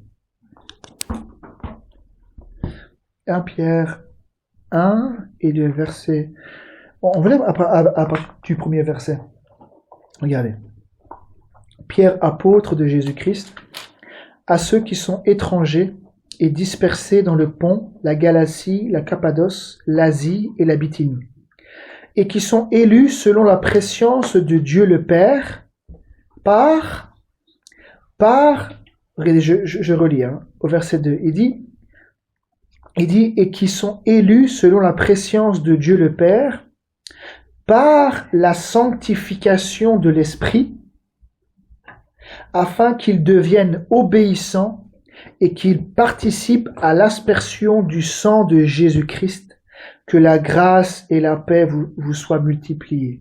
Voyez, ici il parle par la sanctification de l'Esprit. Donc, une personne qui reçoit le Saint-Esprit, c'est pas qu'il arrive à la perfection. Cet esprit-là que Corneille a reçu, que d'autres a reçu en Samarie, cet esprit les a conduits, puisqu'il dit, lorsque le Consolateur viendra, l'esprit de vérité, il vous conduira dans toute la vérité, mais c'est aussi un esprit qui c'est un esprit qui te conduit dans la sanctification davantage. C'est l'esprit de sanctification. Donc, une personne qui a reçu le Saint-Esprit, c'est pas qu'il est parfait, c'est bon maintenant. Oui, il a le visa, il a le sceau, mais il doit continuer. C'est-à-dire qu'il doit continuer à persévérer et de sainteté en sainteté, de gloire en gloire, il est transformé par l'Esprit du Seigneur. Et pour être transformé, il faut l'Esprit du Seigneur. Vous voyez, il faut que l'Esprit agisse. Je continue au verset 3. Il dit, béni soit Dieu le Père. Vous voyez, comme ça vous comprenez pourquoi. Hein. Quand il est ressuscité, qu'il a vu Thomas, hein, Thomas a dit, mon Dieu et mon Sauveur. Et à un moment, Jésus, il parle, il dit, je monte vers mon Père et votre Père. C'est pour ça que Jésus, il est appelé notre frère. Parce que c'est le même Père qui nous a engendrés par la même parole. La même parole. Lui a été engendré par la parole et par le Saint-Esprit. Et nous aussi, c'est par la parole et par le Saint-Esprit que nous naissons de nouveau. C'est pour ça qu'il dit, il n'a pas honte de pouvoir nous appeler frères. Parce que nous sommes nés du même Père. Et tout ce qui sort du Père, ça donne quoi? Des pécheurs. Lui, c'était le saint enfant qui était né. Donc si nous sommes nés de Dieu, nous sommes appelés comment? Nous sommes appelés saints. Par vocation, pas encore arrivés à la perfection, mais quand même saints. Parce que nous avons reçu la sainte parole. La sainte, là aussi, on dit la sainte Bible. Mais c'est la sainte parole de Dieu. Alors quand tu reçois la sainte parole qui est le Seigneur Jésus-Christ, que tu reçois, alors tu es caché dans le Saint. Tu es purifié par le Saint. Tous tes péchés sont pardonnés. Alors tu es appelé un saint. Oui, tu bronches à gauche, à droite, mais tu es quand même appelé un saint et tu marches davantage de la justice en justice. De gloire en gloire, de sainteté en sainteté. Donc là, ici, il dit, verset 3, il dit, béni soit Dieu le Père de notre Seigneur Jésus-Christ, qui selon sa grande miséricorde nous a régénérés, ou nous a fait naître de nouveau, pour une espérance vivante. Il dit, par la résurrection de Jésus-Christ d'entre les morts. Donc, il nous a régénérés par la résurrection de Jésus-Christ d'entre les morts. C'est pas seulement sa mort, mais il fallait la puissance de résurrection et il faut aussi la puissance de résurrection pour pouvoir être régénéré, pour pouvoir être né de nouveau. Il dit pourquoi?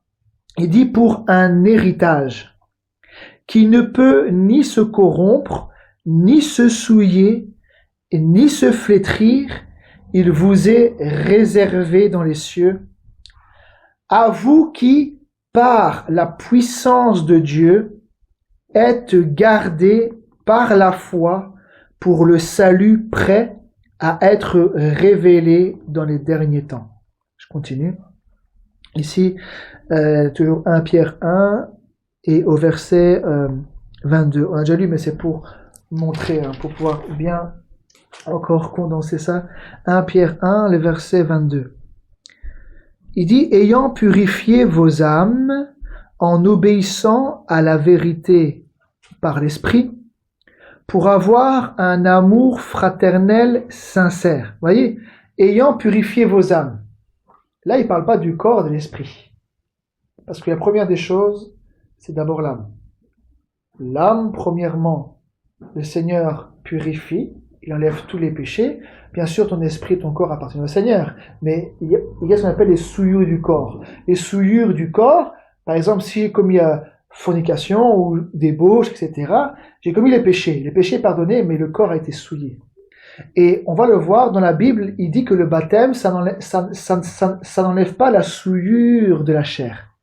Ça, c'est un processus. C'est ce que Dieu fait. Mais une personne peut recevoir le Saint-Esprit et ne pas encore être tout net dans les souillures du corps et de l'esprit. Mais c'est un travail.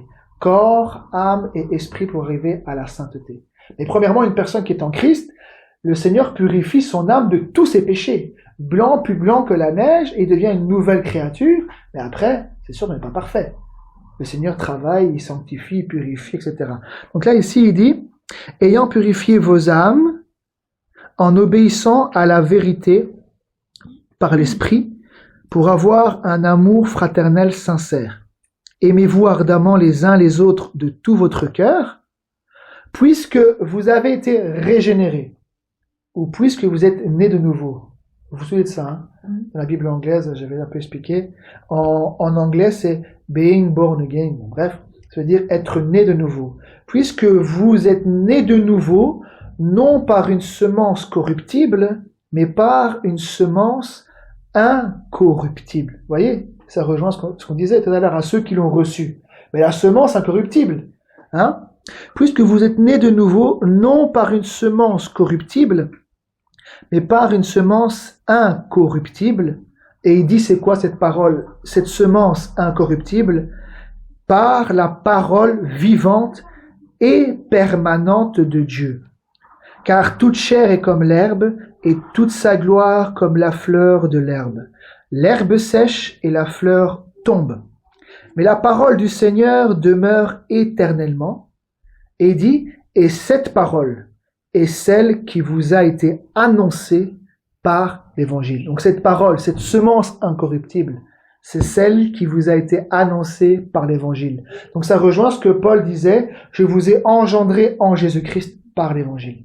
Jésus-Christ, il est la porte. Il dit, nul ne entre que par moi. Donc si je reçois pas la semence incorruptible qui est Christ, son évangile à lui, si je le reçois pas, je ne peux pas l'être de nouveau. Il faut que je reçois cette semence incorruptible. Et il dit que si nous avons reçu, nous devons nous aimer les uns les autres. Puisqu'il dit, aimez-vous ardemment les uns les autres de tout votre cœur, puisque vous êtes nés de nouveau. Donc quelqu'un qui est né de nouveau par la semence incorruptible, par ce Dieu d'amour-là, il ne peut pas avoir de haine.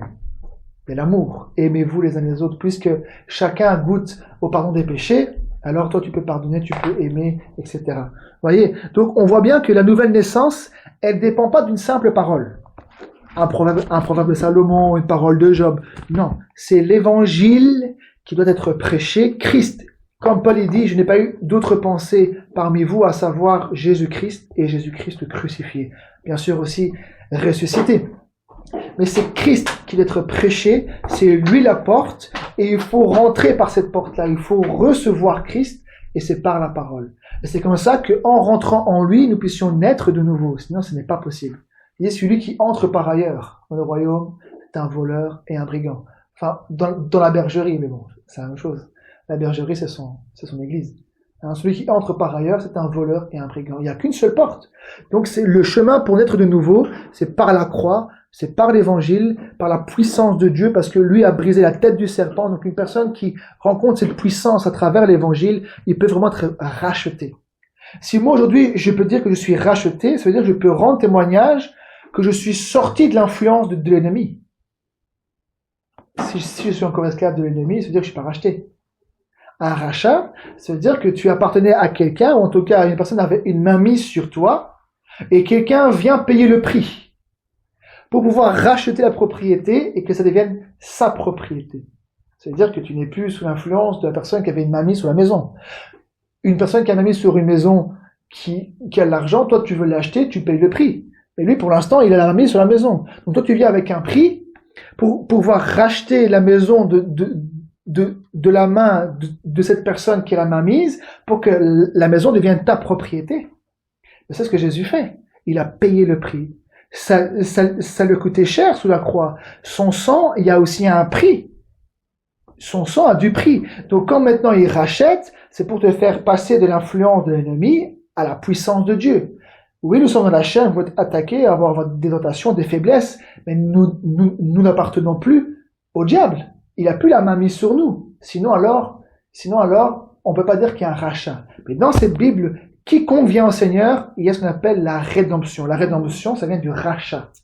Le rédempteur, donc celui qui vient racheter, qui vient libérer l'homme du péché et de l'influence du diable, pour que tu puisses plus être sous son influence et être esclave du diable, être esclave du péché, que tu puisses être esclave de Dieu et obéir à la justice. Vous voyez? Donc c'est ça qui montre aussi une nouvelle naissance, c'est que quand une personne est rachetée, quand une personne est née de nouveau, il est racheté par le Seigneur. Il a repris son âme, maintenant il lui appartient. Il dit, vous êtes revenus vers votre berger et le gardien de vos âmes. Alors qu'avant, on était soumis à l'influence de l'adversaire.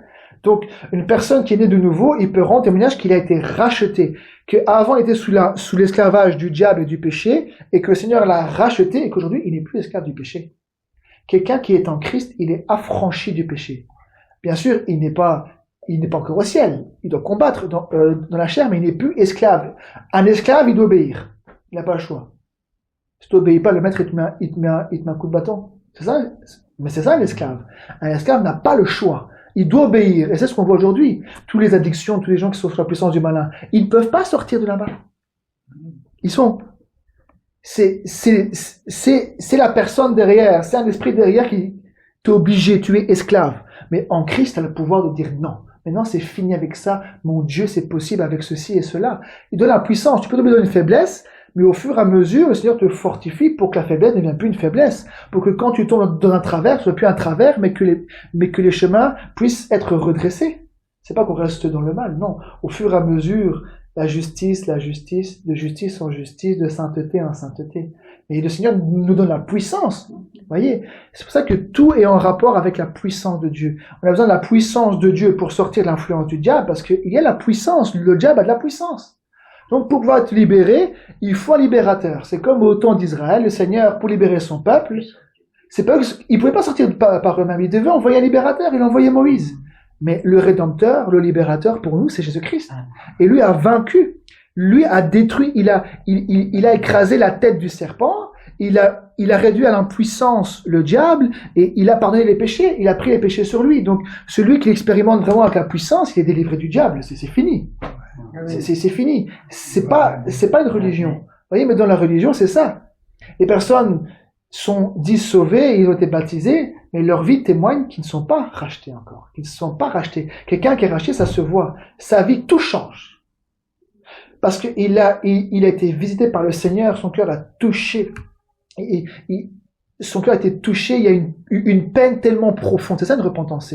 C'est quelque chose de tellement profond avec Dieu. Je veux dire que tu te rends compte que tu as vraiment offensé Dieu et aussi offensé les autres, et il y a quelque chose qui fait que tellement que ça tape au plus profond de toi-même, que tu as un dégoût, tu veux plus faire ça. Tu veux arrêter quelque chose c'est comme de l'eau qui s'écoule, on met un bouchon. C'est fini maintenant avec ça. Et donc, il y a un changement, il y a une conversion qui se fait. Et ça, personne ne peut produire ça par lui-même. C'est impossible. Il faut un libérateur. Il faut que ce libérateur-là te soit donné, que tu crois à ce libérateur-là et qu'il puisse te racheter par son sang. Vous voyez? Donc ça, ici, qu'il dit là, je continue à regarder ici, dans 1 Pierre 3, ici, dans 1 Pierre chapitre 3, dépêche. 1 Pierre 3. Verset 18. Et on l'a lu ensemble vendredi soir, mais je vais la relire. Il dit, Christ aussi a souffert une fois pour les péchés, lui juste pour des injustes, afin de nous amener à Dieu. Vous voyez? C'est écrit, hein? Christ aussi a souffert une fois pour les péchés, lui juste pour des injustes, afin de quoi? Afin de nous amener à Dieu. Ou comme le Seigneur avait dit à Paul, afin que tu leur ouvres les yeux, qu'ils passent des ténèbres à la lumière et de la puissance de Satan à la puissance de Dieu. Donc une personne qui est rachetée, il passe de l'empire de Satan au royaume de Dieu. Donc, le diable ne peut plus faire ce qu'il veut avec cette personne-là, il est racheté. Comme maintenant tu es racheté, que tu appartiens au Seigneur, est-ce que lui qui est le bon berger, il va laisser le loup comme ça jouer avec toi? Alors qu'il a payé le prix, son sang et tout ce qu'il a subi, ça lui a coûté. Alors, est-ce que maintenant, il va pas prendre soin de toi? C'est ce qu'il a dit. Il a dit, je suis le bon berger. Hein? Le Seigneur Jésus a dit, je suis le bon berger.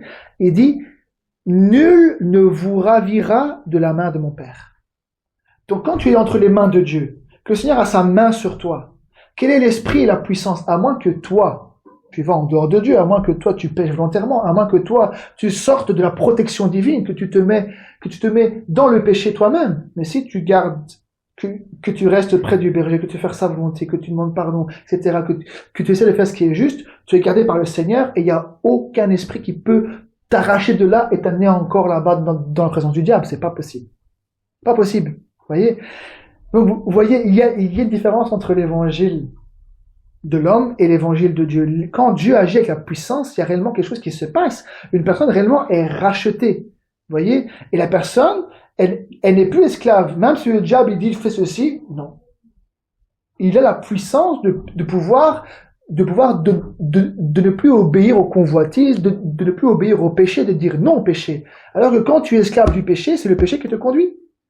Le péché, la convoitise va te pousser, tu vas y aller parce que tu es esclave. Mais quand tu es en Christ, il t'affranchit de la loi du péché et de la mort pour que tu puisses être réellement libre du péché. Sinon, alors Christ, ce qu'il a fait sur la croix, vraiment ce qu'il a souffert, la puissance qui s'est déployée là-bas, elle est inutile. C'est pour ça que nous avons besoin de la puissance de Dieu, de tout ce qui s'est passé là-bas à Golgotha, que tout ça nous soit transféré par la prédication de l'évangile. Que Dieu nous aide. Ici, dans 1 Pierre, 18, il dit « Afin de nous amener à Dieu. Il a été mis à mort quant à la chair et rendu vivant quant à l'esprit. Dans lequel aussi il est allé prêcher aux esprits en prison. » Donc là, c'est quand il est mort. Il dit il a été mis à mort quant à la chair et rendu vivant quant à l'esprit. Dans lequel aussi il est allé prêcher aux esprits en prison. Donc là, il parle dans le séjour des morts. Il est parti prêcher là-bas dans le séjour des morts aux esprits en prison, qui autrefois avaient été incrédules. Lorsque la patience de Dieu se prolongeait au jour de Noé, pendant la construction de l'arche, dans laquelle un petit nombre de personnes, c'est-à-dire 8, furent sauvées à travers l'eau. Il dit, cette eau était une figure du baptême, qui n'est pas la purification des souillures du corps, vous voyez? Qui n'est pas la purification des souillures du corps, mais l'engagement d'une bonne conscience. On l'a vu vendredi. Dans d'autres traductions, dans Darby notamment, il dit, moi je préfère Darby parce que c'est plus clair. Dans Darby, il dit la demande à Dieu d'une bonne conscience. C'est différent parce que tu t'engages comment? Et donc toi tu t'enlèves toi-même. Donc toi tu te donnes une bonne conscience. Donc toi-même tu te justifies devant Dieu. Et il me dit que c'est Dieu qui justifie, c'est pas toi. Comment toi est-ce que tu prends baptême alors que tu te justifies toi-même et tu t'accordes une bonne conscience? Vous voyez, c'est ça la religion. Mais quand une personne passe, là il dit la demande à Dieu d'une bonne conscience. Donc une personne qui a entendu l'évangile, qui a cru, qui a été baptisée, le Seigneur doit répondre. Et doit te justifier parce que tu es arrivé en Christ, et en Christ tu es justifié, et tu n'es plus condamné par le péché, tu es justifié, et le Seigneur enlève, il ôte les péchés dans ta conscience, et tu n'as plus conscience, tu es né de nouveau. Comme quelqu'un qui vient de naître dans le ventre, qui vient de sortir du ventre de sa mère, dit mais tout ce que j'ai fait, tout le mal là, parti. Et c'est lui qui le dit qu'il met nos péchés dans la mer de l'oubli. Donc lui, il les prend, il les met dans la mer de l'oubli et il ne s'en souvient plus. Donc tout ça, c'est quelque chose qu'une personne vit dans sa vie. Quand tu nais de nouveau, c'est comme si tu revenais dans le ventre de ta mère et que tu nais, et quand tu nais même sous la terre, bon, bien sûr, là c'est spirituel, mais quand tu nais sous la terre, tu nais, si tu avais conscience, à partir du premier jour, tu n'aurais pas conscience du péché. Il y aurait rien sous tes mains. Tu serais complètement innocent et pur parce que t'as pas de péché. Donc, une nouvelle naissance aussi, c'est ça. Une nouvelle naissance, c'est une personne qui a expérimenté aussi le pardon de ses péchés. Il est né de nouveau et dans sa conscience, le Seigneur a ôté tous ses péchés et il n'a plus conscience. Il ne se sent plus coupable de ses péchés. Toutes les choses sont passées. Il dit sa vie passée. Il dit, si quelqu'un est en Christ, il est une nouvelle créature. Les choses anciennes sont passées. Et toutes choses sont devenues nouvelles. Donc, c'est-à-dire qu'il y a une nouvelle page qui s'est faite avec le Seigneur. Il a effacé tout le noir, toute la dette et le péché de ta vie et te donne une nouvelle vie. Et ça, c'est une expérience. C'est pas la religion. C'est un acte divin, puisqu'il dit c'est Dieu qui justifie. Donc là, la parole, c'est l'engagement d'une bonne conscience. Donc, je m'engage avec une bonne conscience. Non.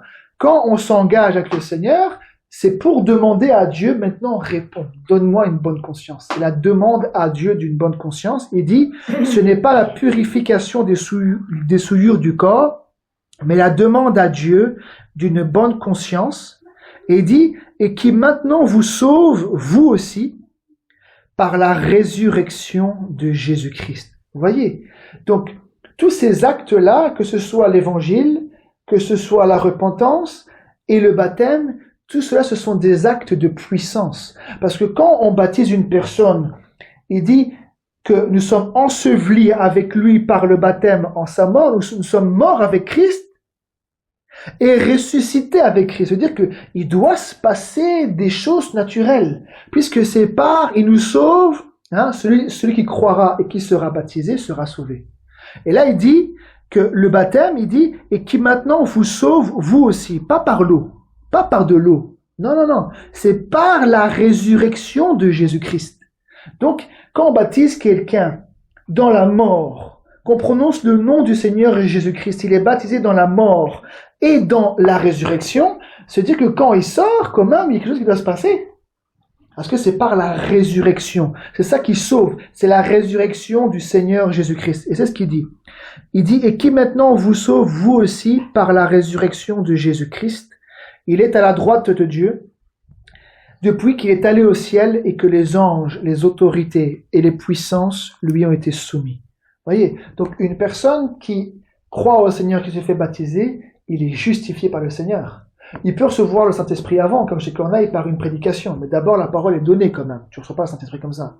Chez Corneille, Pierre a prêché l'Évangile, ils ont reçu l'Évangile, ils ont cru, ils ont été scellés du Saint-Esprit, ils ont quand même pris le baptême, pour montrer qu'ils voulaient être identifiés à la mort et à la résurrection du Seigneur Jésus. Mais une personne qui arrive en Christ, il est justifié.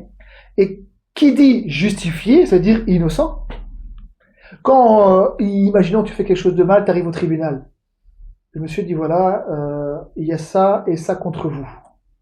Vous avez enfreint la loi et vous êtes jugé pour ça. Il y a ceci et cela que vous avez fait. Et lui, bah, si c'est pas lui, il va se justifier. Il va dire, ben non, monsieur, moi je n'ai rien fait par rapport à ça. Mais en Christ, qui peut se justifier de ses péchés?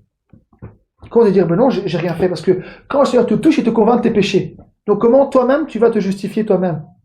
C'est lui. La Bible dit que c'est Dieu qui justifie. Regardez, hein, je vous montre ça. Regardez, c'est dans Romains. Romains ici. Alors.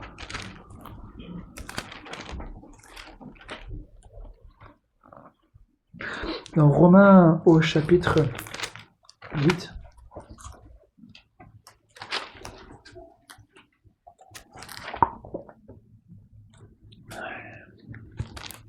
Romains 8. Romains 8 et le verset 14.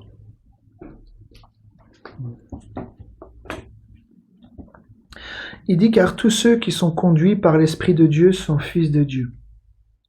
Et vous n'avez point reçu un esprit de servitude pour être encore dans la crainte, mais vous avez reçu un esprit d'adoption. Je relis le verset 15. Donc Romains 8, verset 15, il dit, et vous n'avez point reçu un esprit de servitude pour être encore dans la crainte, mais vous avez reçu un esprit d'adoption par lequel nous crions Père. L'Esprit lui-même rend témoignage à notre esprit que nous sommes enfants de Dieu. Or, si nous sommes enfants, nous sommes aussi héritiers, héritiers de Dieu et co-héritiers de Christ, à une condition. Si toutefois nous souffrons avec lui, afin d'être glorifiés avec lui. Et là, verset 28, regardez. Romains 8, 28. Il dit, nous savons du reste que toute chose concourt au bien de ceux qui aiment Dieu, de ceux qui sont appelés selon son dessein, car ceux qu'il a connus d'avance, il les a aussi prédestinés à être semblables à l'image de son Fils, afin que son Fils soit le premier-né de beaucoup de frères. Lui, il est le premier-né d'être engendré par la parole, et nous aussi, nous sommes aussi appelés les premiers-nés. Hein. Bon, si le Seigneur permet, on pourra rentrer un jour l'histoire avec Israël. La dernière plaie, c'est les premiers-nés. Mais les premiers-nés ont échappé à cause du sang. Et dans l'évangile, le premier-né, c'est Christ. Mais nous, tous ceux qui ont cru au Seigneur, ils sont aussi appelés les premiers-nés. Et par le sang aussi, ils sont couverts de la colère aussi à venir. Il y a des choses par rapport à ça, mais que le Seigneur permette un jour. Il dit, car ceux qu'il a connus d'avance, il les a aussi prédestinés à être semblables à l'image de son Fils, afin que son Fils soit le premier-né de beaucoup de frères. Et ceux qu'il a prédestinés, il les a aussi appelés. Et ceux qu'il a appelés, il les a aussi justifiés. Et ceux qu'il a justifiés, il les a aussi glorifiés. C'est-à-dire qu'ils ont vu la gloire de Dieu. C'est-à-dire qu'ils ont le Saint-Esprit. Justifiés et glorifiés. Hein? Il dit, que dirons-nous donc à l'égard de ces choses? Si Dieu est pour nous, qui sera contre nous? Lui qui n'a point épargné son propre Fils, mais qui l'a livré pour nous tous, comment ne nous donnera-t-il pas aussi toutes choses avec lui? Toutes choses avec lui. Il dit, qui accusera les élus de Dieu? C'est qui? C'est Dieu qui justifie. Qui les condamnera? Christ est mort, bien plus, il est ressuscité. Vous voyez, qui les condamnera? Puisqu'ils sont justifiés par Dieu. Ouais, mais tu te souviens là-bas, il y a 10 ans, 20 ans, 30 ans, tu as fait ceci. Mais Dieu m'a justifié. Qui les condamnera? C'est Dieu qui justifie. Donc, quand Dieu tape sous tes péchés, qui peut encore revenir? Même s'ils reviennent avec les péchés que tu as fait, ça fait plus rien. Parce que toi, Dieu t'a justifié. Donc, ce qui importe, c'est ce que Dieu pense de toi, parce que les autres pensent de toi. Dieu ôte tous les péchés. Donc, qui condamnera? C'est ce qu'il dit ici. Qui les condamnera? Christ est mort, bien plus, il est ressuscité, et il est à la droite de Dieu, et il intercède pour nous. Amen. Et donc, c'est ce qu'il dit ici. Il dit, c'est Dieu qui justifie. Donc, c'est normal. Là, dans 1 Pierre, hein, quand on prend le baptême, on demande à Dieu. Hein, quand on croit à l'évangile et de faire tout ce que le Seigneur demande, on demande à Dieu une bonne conscience, parce qu'on a cru. Donc, on veut aussi que le Seigneur ôte nos péchés. Donc, on demande à Dieu qu'il nous justifie. Que tous les péchés que Christ a pris, qu'il puisse me les ôter et que je puisse être justifié. Et si je suis justifié par Dieu, c'est-à-dire que je suis innocent, ce que j'ai fait avant, c'est fini. C'est ça, quand quelqu'un il se justifie, c'est-à-dire qu'il veut montrer son innocence. Maintenant, je n'ai rien fait dans cette affaire-là. Donc, quelqu'un qui est justifié, c'est quelqu'un qui est innocent. Dans ses mains, il n'a plus de péché. Tous les péchés sont effacés, ôtés de lui. Il est justifié par le Seigneur. Vous voyez, et ça, c'est une expérience.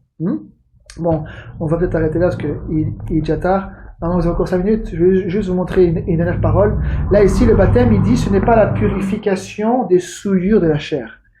Mais une personne qui arrive en Christ, on a vu, hein, les péchés, c'est l'âme qui les emporte. Parce que si aujourd'hui je meurs, je dis, mes péchés, de toute façon, c'est sur le corps. Et bon, quand je vais mourir, les péchés partiront avec le corps. Non, les péchés te suivent avec ton âme. Et tu pars d'un côté ou d'un autre. Mais si tu meurs dans le péché, ton âme sort, ton corps pourrit, mais tes péchés te suivent avec ton âme. Donc, une personne qui est en Christ, son âme est purifiée. C'est pour ça que ce chant, il dit, blanc, plus blanc que neige. Hein? Le sang a tout effacé. Parce que il ôte les péchés. C'est le sang. Sans effusion de sang, il n'y a pas de pardon de péché. Donc, une personne qui a goûté au sang, tous ses péchés sont pardonnés. Il est devenu une nouvelle créature en Christ. Et maintenant, il y a des souillures qui sont restées. Les souillures, c'est la conséquence des actes. C'est la conséquence des choses. Hein, les saletés du corps. Hein, regardez. Regardez ce qu'il dit ici. C'est dans 1 Corinthiens ou 2 Corinthiens. Je vais regarder un instant. C'est 2 Corinthiens. Oui. 2 Corinthiens.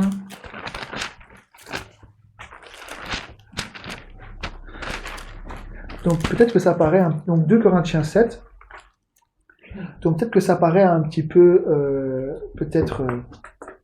humainement parlant, on va dire, mais qui peut dire qu'il a le cœur pur? Vous voyez, c'est ce que j'ai déjà dit, heureux les cœurs purs. Et à un moment, dans Job, il dit, mais qui dira, j'ai purifié mon cœur, je suis net de mon péché. Mais une personne qui est en Christ, qui est née de nouveau, le Seigneur a purifié son cœur. Son cœur est pur. Parce qu'il a ôté tous ses péchés. Son cœur est pur. Il a un cœur pur.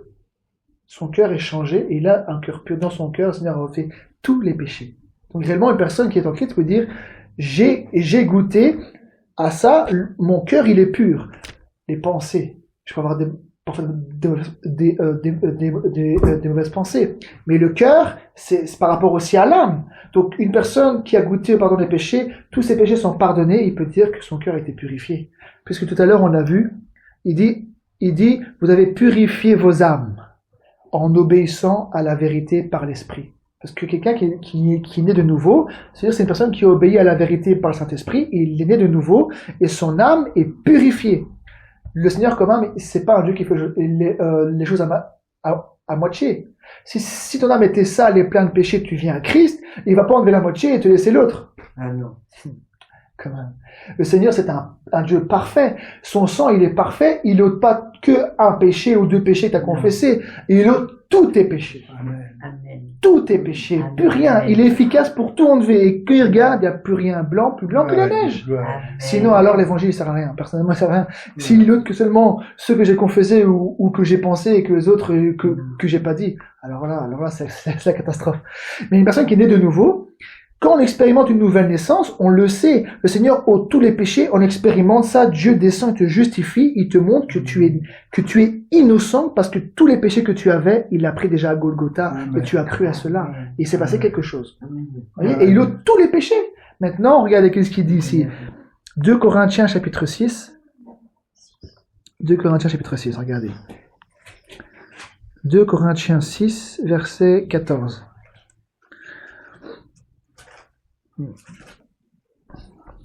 Il dit, ne vous mettez pas avec les infidèles sous un joug étranger. Car quel rapport y a-t-il entre la justice et l'iniquité? Vous voyez, ne vous mettez pas avec les infidèles sous un joug étranger. Donc il y a des jougs qui existent. Ne vous mettez pas avec les infidèles sous un joug étranger. Car quel rapport y a-t-il entre la justice et l'iniquité? Ou qu'y a-t-il de commun entre la lumière et les ténèbres? Il n'y en a pas. Quel accord y a-t-il entre Christ et Bélial? Ou le diable, Bélial ou Belzébul, c'est Bélial, c'est le diable. Quel accord y a-t-il entre Christ et Bélial? Ou quelle part a le fidèle avec l'infidèle? Quel rapport y a-t-il entre le temple de Dieu et les idoles? Car nous sommes le temple du Dieu vivant, comme Dieu l'a dit, j'habiterai et je marcherai au milieu d'eux, je serai leur Dieu et ils seront mon peuple. C'est pourquoi sortez du milieu d'eux et séparez-vous, dit le Seigneur. Ne touchez pas à ce qui est impur et je vous accueillerai. Je serai pour vous un père et vous serez pour moi des fils et des filles, dit le Seigneur Tout-Puissant. Vous voyez, donc il faut sortir pour pouvoir être un enfant de Dieu, pas rester là-bas. Il faut sortir. Et là, maintenant, 2 Corinthiens 7, verset 1, c'est juste celui-là que je vais vous lire. 2 Corinthiens 7, verset 1, il dit « Ayant donc de telles promesses bien-aimées, purifions-nous de toute souillure de la chair et de l'esprit, en achevant notre sanctification dans la crainte de Dieu. » Amen. Vous voyez ici, il dit bien, purifions-nous de toute souillure de la chair et de l'esprit. Il ne parle pas de l'âme. Parce qu'une personne qui est en Christ, son âme est purifiée. Mais là, c'est le restant. C'est la chair et c'est l'esprit. Parce que le Seigneur veut, comme dans Paul, il dit là, avec ses lettres aux Thessaloniciens, il dit que le Dieu de paix vous sanctifie lui-même tout entier et que tout votre être, corps, âme et esprit, soit sanctifié, quelque chose comme ça. Donc il veut que tout l'être entier, l'âme, le corps et l'esprit soient sanctifiés. Et là on le voit, il dit en achevant notre sanctification dans la crainte de Dieu. Il y a des choses qu'on a apprises dans notre passé. La conscience pour les péchés est effacée. Mais les choses qu'on a appris, des choses perverties, des choses qu'on a appris, des faux enseignements, tout ça, il faut que le Seigneur sanctifie. Il faut qu'il lave. Si on a commis fornication, débauche, ou on a fait avec ce corps différentes choses, les péchés sont pardonnés, mais la souillure, elle peut être encore là. Le Seigneur, il veut enlever tout. Il veut tout retirer, corps, âme, esprit. Mais la personne qui est en Christ, son âme est purifiée. Mais là, il dit, purifions-nous donc de toute souillure de la chair et de l'esprit, en achevant notre sanctification dans la crainte de Dieu. Amen. Donc, il y a un processus, c'est sûr, mais premièrement, on a besoin d'une nouvelle naissance et du Saint-Esprit. Sans le Saint-Esprit, on ne peut pas non plus être sanctifié. Quelqu'un qui a le Saint-Esprit, il n'est pas arrivé à la perfection. Et cet esprit-là avec l'action de Dieu, avec la parole, le Seigneur le conduit de sainteté en sainteté pour qu'il puisse être complètement sanctifié, corps, âme et esprit. Amen. Que le Seigneur soit loué. Que veut dire